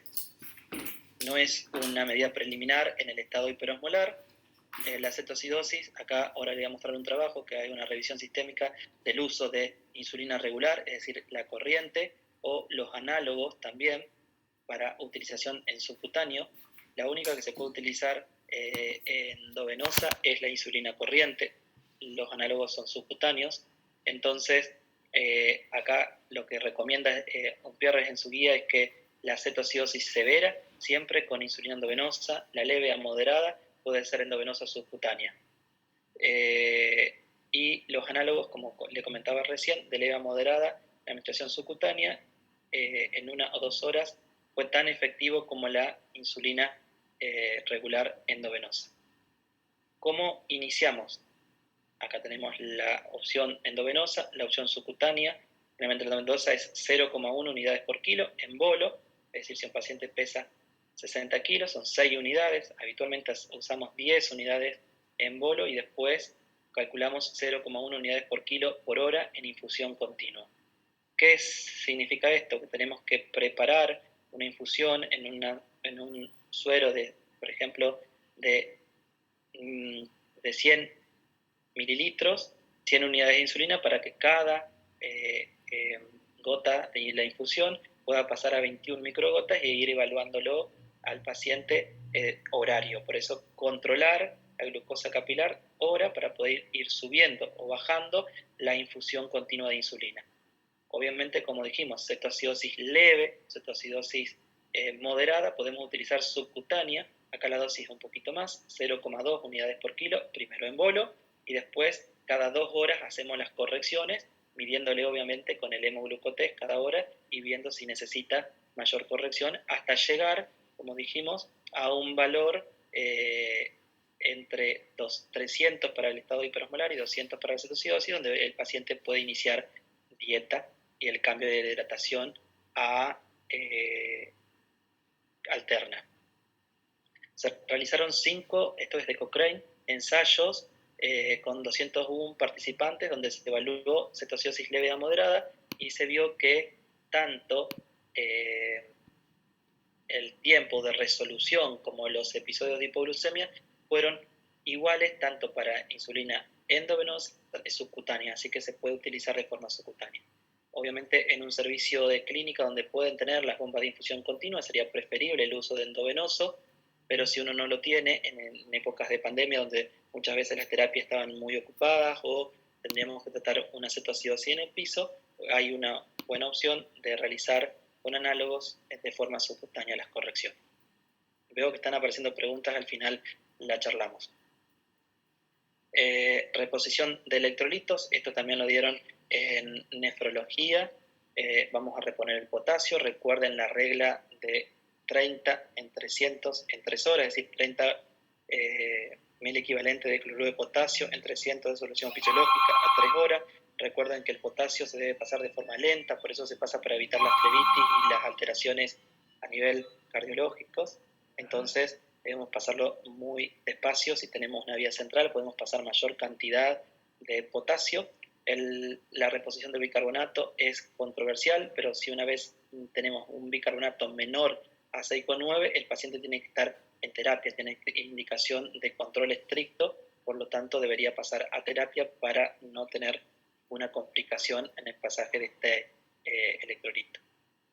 Con respecto, bueno, este es lo mismo que le comentaba recién de la corrección del potasio.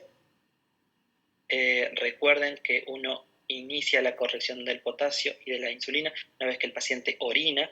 Obviamente que cuando estamos pasándole hidratación, en el inicio ya el paciente va a estimular la diuresis. Obviamente que la hidratación la vamos a tener que ir controlándolo porque depende de cada paciente el grado de infusión que podemos pasarle de solución fisiológica. Si tenemos un paciente joven, se va a bancar el paso rápido de líquido, pero si es un paciente que tiene otras comorbilidades como insuficiencia cardíaca, infarto o de edad avanzada, uno tiene que tener un poquito más de precaución al pasar la hidratación de este paciente. Cuando resuelve la cetoacidosis diabética, cuando la glucemia baja a menos de 200 y dice que también tendría que mejorar el bicarbonato mayor de 15 y el pH mayor a 7,3. Ahí donde uno puede pasar a insulinoterapia subcutánea y después, obviamente, retirar la bomba de infusión continua. Vamos, antes de pasar a hipoglucemia, leer las preguntitas que hicieron, así podemos, por lo que veo, estaban poniendo presentes solamente. Vamos a hipoglucemia entonces. Están poniendo presente nada más. Bien, mirando. ¿Alguna pregunta con respecto a estado hiperosmolar y cetoacidosis diabética?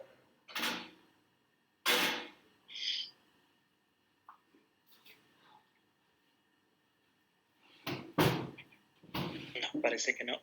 Siguen con el presente. ¿Qué es hipoglucemia? Cualquier episodio de glucosa plasmática anormalmente baja con o sin síntomas que se expone un individuo a un daño. Entonces, como puedes ver, esta es la definición básica y general, pero hay varios conceptos de hipoglucemia. Ahora vamos a charlar lo que aparecieron en las distintas guías de cetoacidosis. Tengan en cuenta, de diabetes. Tengan en cuenta que una glucemia menor a 70, uno ya es un valor de alerta, y una hipoglucemia menor a 54 es una hipoglucemia clínicamente significativa. Este umbral empieza, ¿por qué se tiene en cuenta esto? Porque a este nivel aparecen los síntomas autonómicos, adrenérgicos, que son la sudoración, palidez, el temblor, la taquicardia, la ansiedad, el hambre, náuseas y hormigueos, pero cuando la hipoglucemia es más grave, aparecen los síntomas neurológicos o neuroglucopénicos, como son la confusión, alteración del estado mental, la agresividad, puede haber incluso mareo, debilidad, cefalea, afasia, incluso convulsiones y parestesia. ¿Por qué remarco esto? Porque muchas veces los pacientes diabéticos, incluso si son diabéticos tipo 2 con más razón, usan beta-bloqueantes. Los beta-bloqueantes muchas veces bloquean los síntomas adrenérgicos, entonces el paciente ya se da cuenta que tiene hipoglucemia cuando ya tiene una hipoglucemia grave y severa. Entonces, a tener en cuenta esas cosas. Estas guías, como les decía, hablan de varios tipos de hipoglucemia. Una hipoglucemia grave cuando necesita de la ayuda de otra persona para administrarse hidratos de carbono o glucagón. Una hipoglucemia documentada asintomática, es decir, que pudo confirmar la glucemia plasmática por debajo de 70, una asintomática inadvertida, es decir, que tiene por debajo de 70, pero como no tiene manifestaciones clínicas, el paciente no se dio cuenta, generalmente son nocturnas y estas son las más severas. Hipoglucemia sintomática probable, es decir, que tienen los síntomas, pero no lo pudieron confirmar con el laboratorio ni con hemoglucotest. Y una relativa o pseudohipoglucemia, esto es importante, porque hay diabéticos que tienen síntomas típicos de hipoglucemia, se les realiza el control y tiene siempre una glucemia plasmática mayor de 70. Esto pasa cuando tenemos pacientes que venían con glucosa muy alta, es decir, valores de 200, 300, y cuando uno hace un tratamiento de su diabetes y baja los valores, entonces empiezan a tener síntomas de hipoglucemia a pesar de que está por encima de 70. Esto es uno de los cuadritos que tienen que llevarse a la casa como importantes. Fíjense, está muy bueno que la hipoglucemia es un iceberg, porque la severa sintomática, fíjense que es la punta solamente, la sintomática no severa es la mayor parte, pero la asintomática, que es la que el paciente puede producirlo por la noche y sin darse cuenta, son las que llevan a mayor posibilidad de enfermedad arterial coronaria, arritmias, neuropatía autonómica y esto la muerte del paciente también.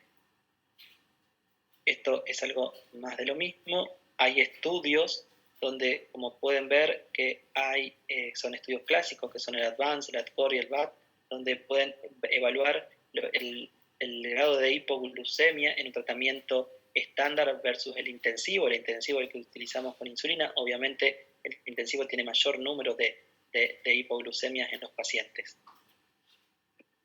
Estas son hipoglucemias en estudios del mundo real, se llaman, donde ustedes pueden ver que dependiendo de la edad del paciente, también esto va a producir mayor grado de hipoglucemia en aquellos pacientes obviamente mayores o los muy jóvenes, es decir, de reciente diagnóstico diabético tipo 1.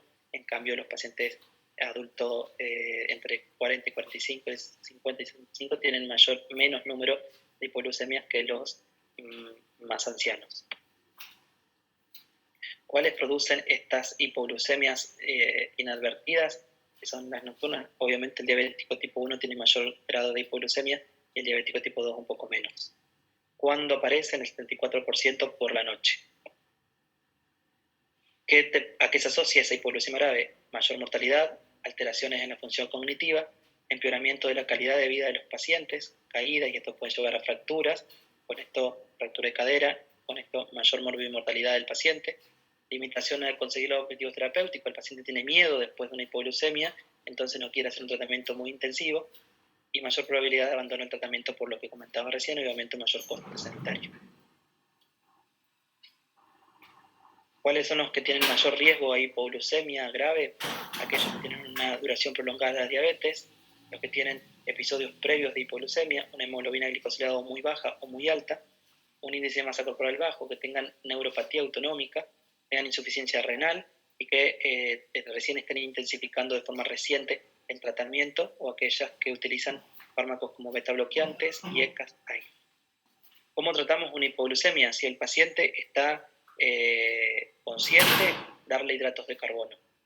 5 gramos de hidrato de carbono elevan 15 miligramos la glucemia. Alimentos ricos en grasa van a enlentecer la absorción, por lo tanto son menos efectivos para corregir la hipoglucemia de forma aguda, pero una vez que uno tiene la respuesta adecuada debe utilizar hidratos de carbono más complejos, porque para mantener la glucemia dentro de un parámetro normal y no vuelva a ser hipoglucemia. Tratamiento parenteral cuando los pacientes no están conscientes. Acá lo que utilizamos es glucosa endovenosa, viene el glucosadio hipertónico, donde utilizamos una ampolla de glucosadio hipertónico al 25 o al 50 puede utilizar, dependiendo del grado de respuesta al tratamiento, o glucagón. Los diabéticos tipo 1 generalmente deben tener la ampolla prellenada de glucagón que pueden utilizarla, pero muchas veces las obras sociales no se las dan, deberían dársela, entonces el glucosadio hipertónico sería la opción. Creo que nada más. Entre los presentes, no sé si habrán hecho alguna pregunta o si quieren hacerla ahora. Muy buen resumen, Juan Pablo. Rapidito para que puedan terminar. No, pero está muy bueno el resumen porque en realidad el objetivo es ese, o sea, que no sea un desarrollo del tema, porque son temas que podría uno estar hablando 3 horas, pero Exacto. En realidad es darlo concreto y necesario para una emergencia. Bueno, no sé si está por ahí Fabiana. Está Soria. Soria. Hola, Diego. listo, yo. Listo, Diego. Bueno, te habilitamos. Ya Dale. estamos. Buenas noches para todos. Buenas noches. Hola, profe. Buenas noches. Es poner celoso, mis alumnos no me saludaron a mí. Pablo y gracias, Diego. Hola, Juanpi. Bueno, chicos, vamos a hablar un poquito de las urgencias endocrinológicas que tenemos. Por suerte son muy poco frecuentes, pero son complicaciones bastante graves y con una tasa de mortalidad un poco mayor que las que vimos en otras condiciones. Una de ellas es el coma mixedematoso. Acá se ve una foto bien lo que es la fascia mixedematosa, que es clásica de los estados más graves de hipotiroidismo descompensado. El coma mixedematoso muchas veces se considera también un hipotiroidismo grave descompensado. ¿Eso por qué? Porque coma no es bien un término que se ajusta a la clínica, porque son pacientes que, más allá de que pueden llevar al coma, la mayoría de las formas de presentación son a través de cuadros neurológicos como estupor, obnubilación, apatía, desconexión, más que pacientes comatosos en sí. Son pacientes generalmente hipotiroides de larga duración, que generalmente suspenden el tratamiento o lo abandonan o, como se ha visto en algunas circunstancias, quedan sin medicación o demás, y son mucho más frecuentes en personas en edad avanzada y en invierno. En estos casos, generalmente, más allá de que es un paciente hipotiroideo, no todos lo pueden hacer y necesitan generalmente una causa desencadenante que pueda producir el cuadro en sí. Las causas son múltiples, desde cuadros respiratorios infecciosos o cuadros infecciosos generales como una pielonefritis, accidentes cerebrovasculares, hemorragias o demás, que son todas cosas que comprometen un poco más la bulimia y entre un hipotiroidismo generalmente desencadenan el cuadro. La condición generalmente es como se describe: un paciente hipotiroideo previamente con un factor desencadenante genera una gran disminución de T4 y T3 a nivel sobre todo intracelular, donde termina creando las clásicas complicaciones que terminan en el cuadro clínico general. Complicaciones en el sistema nervioso central, donde disminuye la termogénesis y termina en hipotermia, lo cual genera también una disminución junto con el cuadro respiratorio de la sensibilidad a la hipercapnia y a la hipoxemia, lo que genera una insuficiencia respiratoria con anoxia. Cardiovasculares, bueno, todas situaciones que disminuyen el gasto y la función cardiovascular. Y a nivel renal aumenta la permeabilidad vascular y mayor retención de agua y genera edemas y hiponatremia. Generalmente las 4 condiciones más importantes del coma mixedematoso. 3 puntos claves: alteración del estatus mental, como decía, generalmente somnolencia, letargia, apatía, desconexión son los síntomas más frecuentes. La hipotermia es otro síntoma muy frecuente de encontrar. O en los cuadros que uno no puede documentar una infección grave o severa, como una neumonía de la comunidad o una pielonefritis, son pacientes que están en ausencias de fiebre, se desarrollan el cuadro de fiebre. Y siempre la exposición del factor predisponente es una de las causas que puede desencadenar a estas circunstancias. Otras manifestaciones gastrointestinales, bueno, hilio paralítico de megacolon, eso genera náuseas, son síndromes suboclusivos, los cuadros neuropsiquiátricos que aparecen con letargia, bradisiquia, alteraciones de la memoria, las cardiovasculares, todas asentadas a la disminución del gasto y la función cardiovascular, la función renal y el hidroelectrolítico, que generalmente termina generando una retención de agua libre con una hiponatremia y una disminución de la molaridad plasmática, y generalmente hay respuesta disminuida a los procesos infecciosos, lo que lleva muchas veces a su elevada mortalidad, ¿no? La clínica de esta patología generalmente son concomitantes, no solamente los síntomas neurológicos, sino también los síntomas originados de la causa desencadenantes que van a estar presentes en este paciente. Lo importante de esto es que el interrogatorio es muy dificultoso, generalmente los pacientes no nos pueden ayudar con sus síntomas y su condición, nos ayudan más sus familiares y tenemos que evaluarnos mucho por el examen físico, donde es muy importante detectar, como decíamos, los cuadros neurológicos, la hipotermia y la causa desencadenante. En el examen físico, nuevamente hipotermia, hipoventilación e hipotensión, bradicardia y retraso o ausencia de reflejos osteotendinosos, que es una de las condiciones muy frecuentes de ver junto con la hipotermia. Esto es un score diagnóstico del mixedema, porque muchas veces no vamos a tener para poder hacer las hormonas tiroides de forma inmediata y poder confirmar el diagnóstico, sino que usamos situaciones como esta. Medimos la función cardiovascular, medimos los cambios electrocardiográficos junto con ellos, medimos los efectos neurológicos, medimos la termorregulación, o sea, si están hipotérmicos, los síntomas gastrointestinales, las alteraciones metabólicas asociadas y el factor desencadenante. Cada uno con un puntaje, y es altamente sugestivo diagnóstico del coma mixedematoso cuando tenemos un puntaje mayor a 60. Esto es muy difícil de acordarnos, generalmente casi todos tenemos esta tablita guardada en algún lado y la revisamos ante cada sospecha de los pacientes. En el laboratorio vamos a tener una anemia, hiponatremia, hipoglucemia, elevación de la creatinina, aumento de enzimas musculares, acidosis respiratorias y si podemos realizar las hormonas, lo cual puede ser muy raro poder tener en el momento, T4 libre muy baja, que va a ser el que más nos va a guiar en el tratamiento. A veces la TSH suele estar no tan elevada o a veces normal, dependiendo de la intensidad o la rapidez con la cual se instaura el cuadro clínico. Esto sí siempre es una emergencia médica, es un paciente que se maneja en terapia intensiva porque el diagnóstico temprano puede salvarle la vida, pero muchas veces a pesar de ello la causa desencadenante puede ser tan fuerte, tan grande que genera una mortalidad entre el 30 y el 50% de los casos. En las pautas del manejo, primero en el hipotiroidismo, vamos a administrar las drogas endovenosas, después vamos a ver bien cómo lo hacemos. Se agrega generalmente hidrocortisona como dosis de estrés, generalmente damos entre 200 y 400 miligramos, los que le debimos en cada 8 horas. Y esto tiene que ser importante antes de empezar con las hormonas, porque a veces en estos casos existe un cierto déficit de cortisol y puede generar una crisis adicional asociada. Como tenemos trastornos respiratorios, son pacientes que muchas veces terminan en asistencia mecánica respiratoria, lo cual no debemos demorarlo ni esperarlo porque la resolución del caso es un poco más lenta, entonces necesitamos mantener una vía aérea permeable y buena oxigenación en forma rápida. La hipotermia la tratamos con uso de frazadas, por decirlo, medios físicos. No usamos ni calor, ni mantas eléctricas, ni nada. En algunas circunstancias podemos pasar sueros tibios, pero generalmente con medios físicos como mantas es más fácil. La hiponatremia generalmente lo hacemos con restitución de líquido, pero hay que tener cuidado, sobre todo cuando es moderada. La hipotensión con expansión volumétrica, pero eso va a mejorar mucho luego de la administración de las hormonas tiroides. La hipoglucemia con suero glucosado, y vamos identificando la causa del origen y tratarla correctamente. La administración de antibióticos en forma temprana y de amplio espectro generalmente es una de las medidas que nos ayuda mucho más fácil a resolver el cuadro. En lo que es la hormona tiroides se usa la vía endovenosa. La indicación fundamental es a través de ellos. Una dosis inicial de 300-500 microgramos y luego se empieza a agregar T3. Se hace un mantenimiento entre 200 miligramos y T3 10-20 miligramos endovenosos. La T3 se pasa cada 8 horas, la T4 una vez por día. En Argentina no tenemos T3 endovenosas, así que por lo generalmente usamos T4 endovenosa y en algunas circunstancias podemos agregar T3 vía oral a través de una sonda nasogástrica, 20 miligramos cada 8 horas.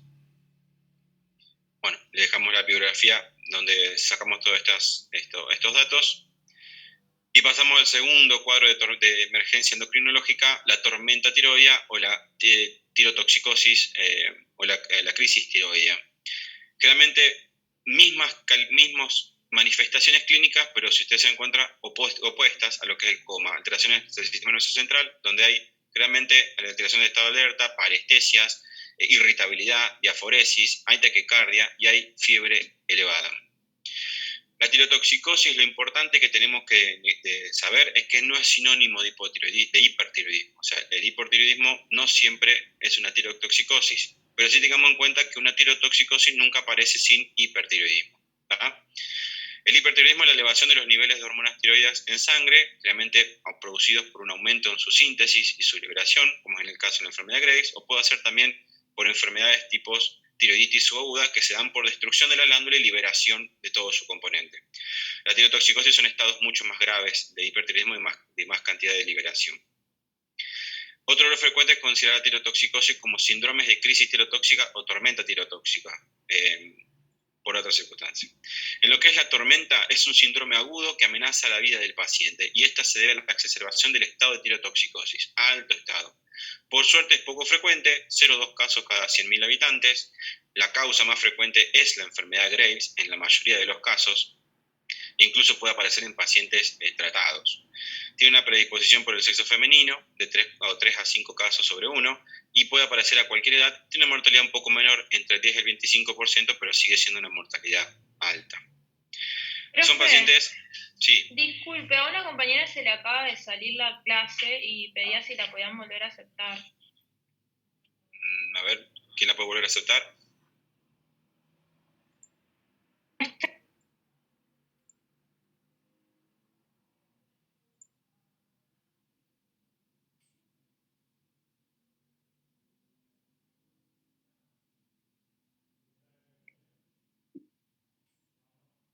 ¿Me escuchan ahí? ¿Sigo?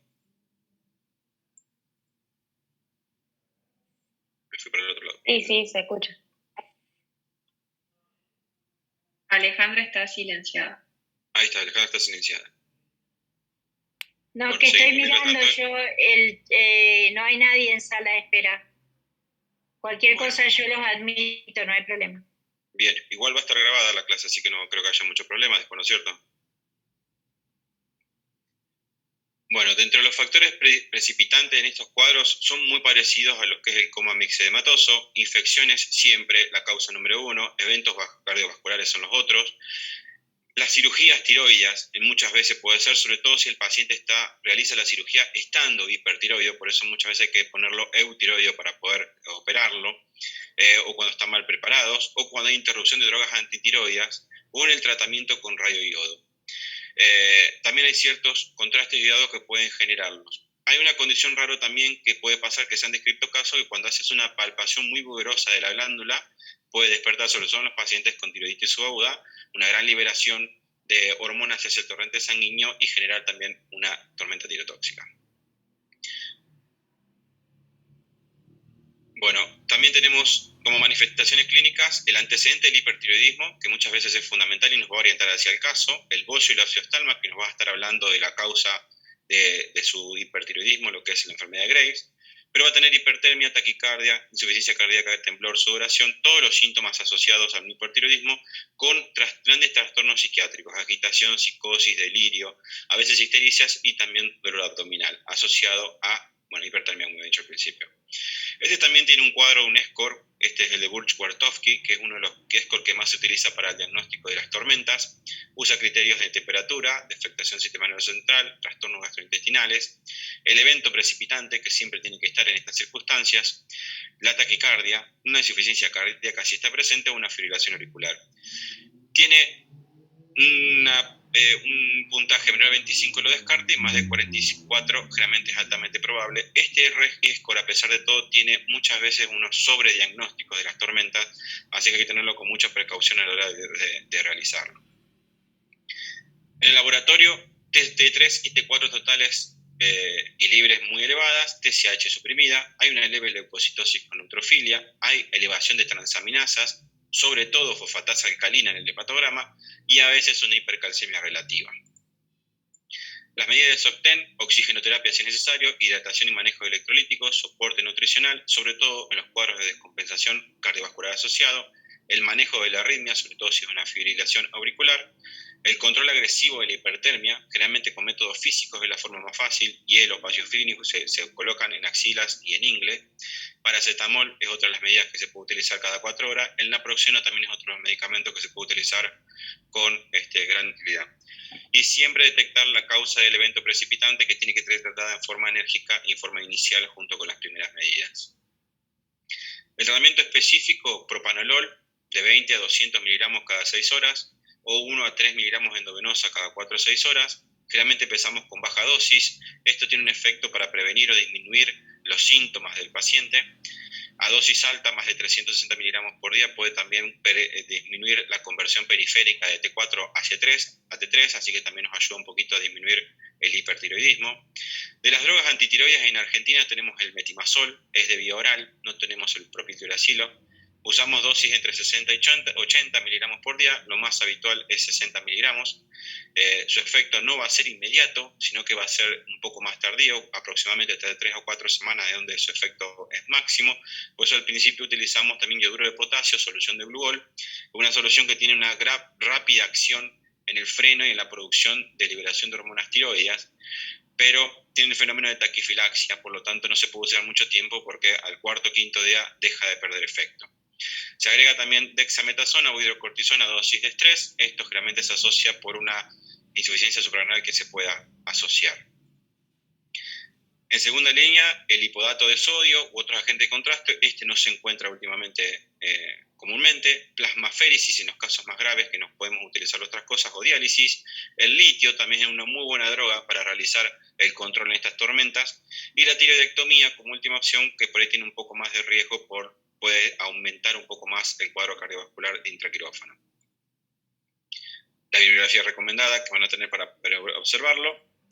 Y pasamos a otra de las condiciones graves también de muy difícil diagnóstico y que tiene también una alta complejidad y una alta mortalidad, que son la crisis adicional o la insuficiencia suprarrenal aguda. Es una complicación potencialmente mortal, generalmente. Suele ocurrir en pacientes con insuficiencia suprarrenal crónica previa, donde tienen un evento precipitante, infección, traumatismo, cirugía o cualquier otra situación aguda, en cualquier circunstancia. En el abandono de medicación o con dosis de insuficiencia de glucocorticoides ante el estrés, eso después lo vamos a hablar. Lo más frecuente es la primaria, raras veces se ven secundaria o terciaria, generalmente presenta más síntomas insidiosos y a veces los síntomas de su causa son más evidentes y uno los puede detectar antes de tiempo. La incidencia en pacientes con insuficiencia suprarrenal es conocida entre el 3 al 5% anual, pero a veces dice que está subdiagnosticada también. Como en todos casos, la etiología en todos estos casos de la primaria en presión aguda, generalmente los cuadros más graves, hemorragia, traumatismo, anticoagulantes, colágenopatías, los SAF, hemos visto pacientes con insuficiencia suprarrenal en un SAF. El síndrome de Wartenheim-Friedrichen, que es una sepsia meningococo, también genera situaciones parecidas. Y en lo que es la secundaria insidiosa, que es aquella que ya viene con su cuadro, pero una condición desencadenante lo agrava, son desde enfermedad de Edison, tuberculosis, metástasis, cualquier enfermedad granulomatosa o infiltrativa de la suprarrenal. La hiperplasia suprarrenal congénita en algunas formas, no en todas, sobre todo la tipo clásica. La adrenalectomía bilateral, también cuando no está bien suplementado y en forma temprana. O el uso a altas dosis de drogas con acción adrenalítica fuerte, como el ketoconazol, el fluconazol, el etomidato, la aminoglutetimina, el mitotano, entre ellos, ¿sí?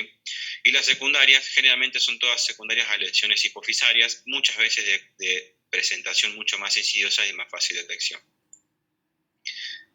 La fisiopatología, como hablamos, a través del eje hipotálamo, tiene un ritmo circadiano, está afectado por el estrés, la hipoglucemia y la hipotensión, libera a través de ello y guiado por estas condiciones CRH, actuando en hipófisis, aumenta la secreción de ACTH que libera cortisol. El cortisol tiene acciones sobre el metabolismo, aumentando la gluconeogénesis, glucogenólisis, proteólisis y lipólisis, y aumenta también el gasto cardíaco y la función cardiovascular. Por lo tanto, en las manifestaciones clínicas, la primera manifestación es un cuadro símil de shock por depresión de volumen, generalmente de tipo ortostático, lo más frecuente, tienen TA sistólica menor a 110, un gran cuadro de malestar general, fatiga y debilidad generalizada muy marcado, el paciente se siente muy mal, hipoglucemia asociada que aumenta también ese cuadro, dolor abdominal lo denominan abdomen agudo médico, es intenso, asociado a náuseas y vómitos en muchos de estos pacientes. Y podemos también encontrar cuadros asociados a su condición crónica, como la hiperpigmentación en caso que sea una enfermedad de Addison, antecedentes de hipotensión postural o signos de otras enfermedades autoinmunes como el vitiligo, tiroiditis Hashimoto, celiaquía, que muchas veces se asocian al Addison en estas circunstancias.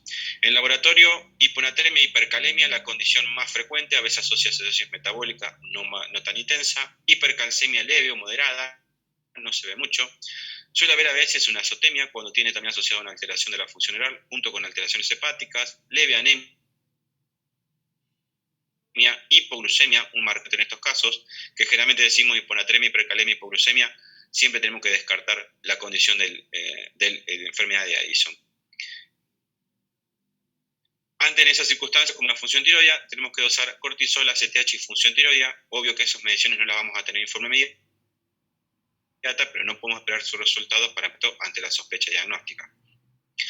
Cuando tenemos eso, se debe empezar en forma inmediata. No se puede esperar resultados de estos laboratorios, si bien se recomienda tomar esas muestras, pero tenemos que empezar con tratamiento en forma inmediata en estos pacientes por la mortalidad que conlleva.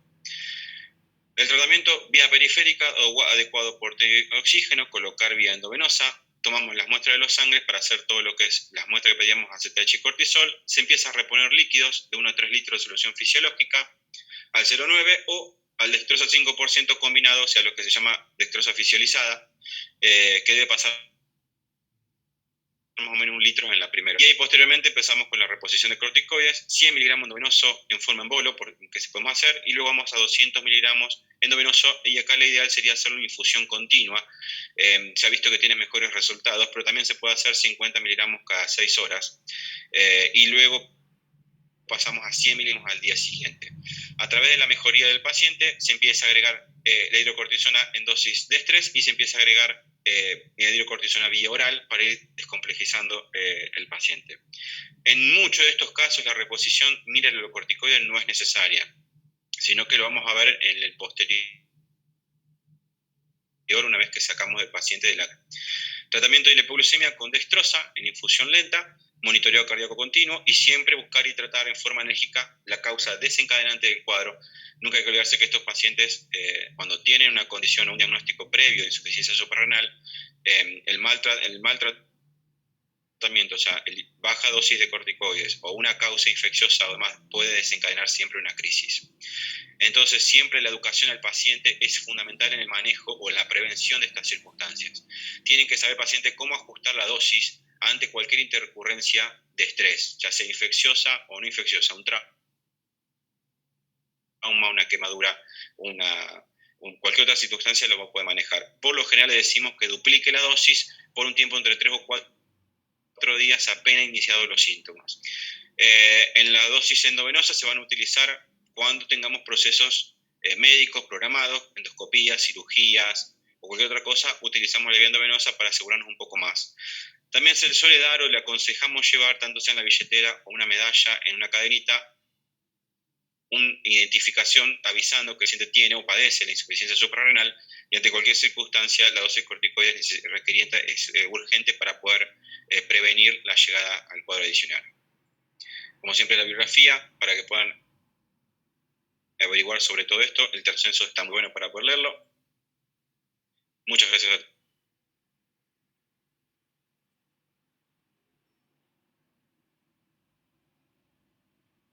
Muchas gracias, Diego. Realmente muy completo.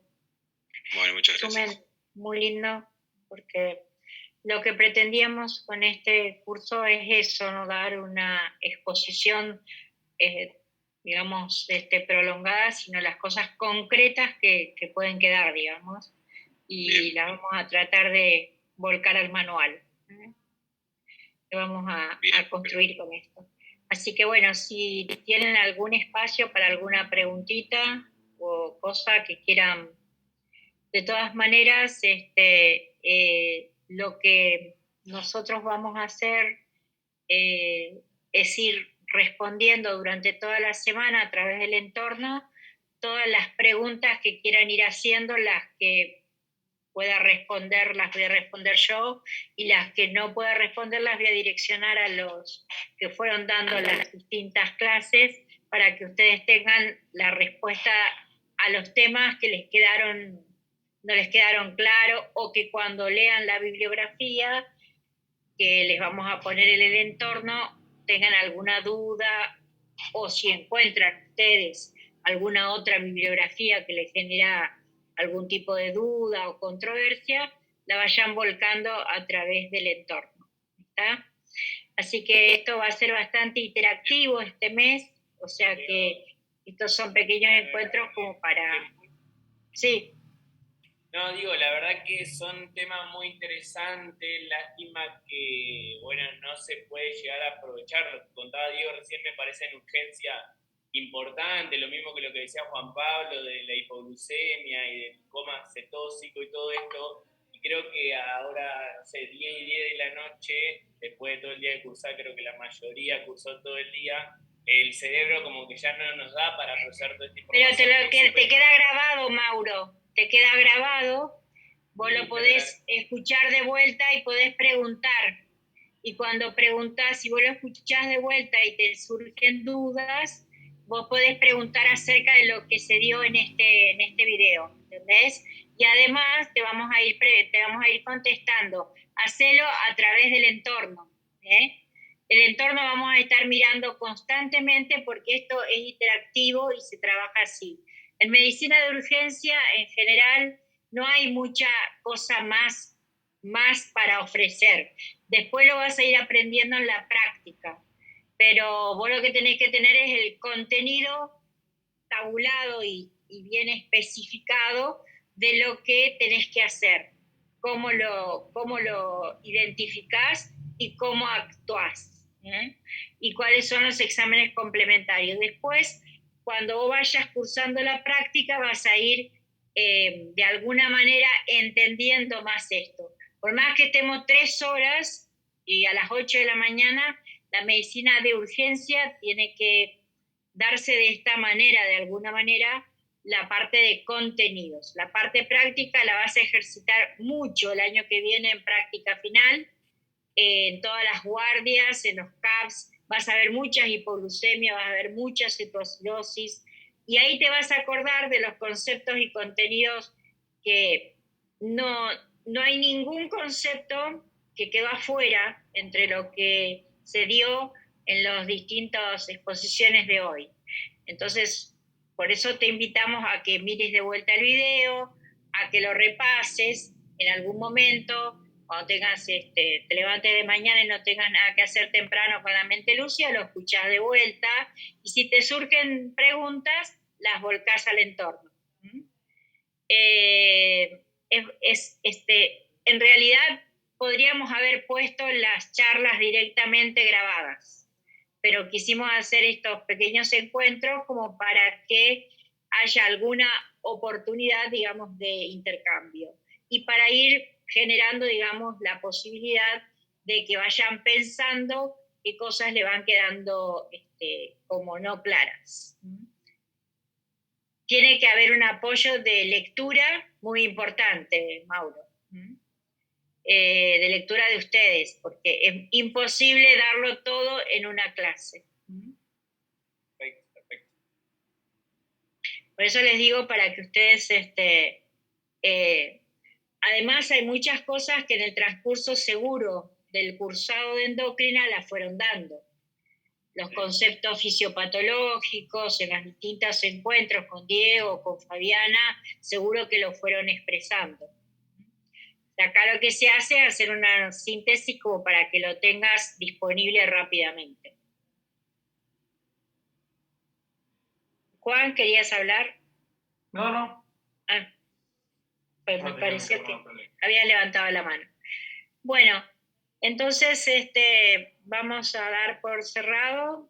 Si no hay ninguna pregunta así ahora que les haya quedado en el tintero, vamos a dar por cerrado el encuentro de hoy y vamos a tratar de empezar bien en horario a las 8 para que terminemos a las 10. Así que bueno, No tenemos nada más para agregar por ahora. Bueno, Diego, muchas gracias. Juan Pablo, Por favor, gracias a ustedes. Está de guardia. Gracias. No se olviden de poner el presente. Gracias. Chao. Muchas gracias. Hasta luego. Hasta luego, gracias. Gracias.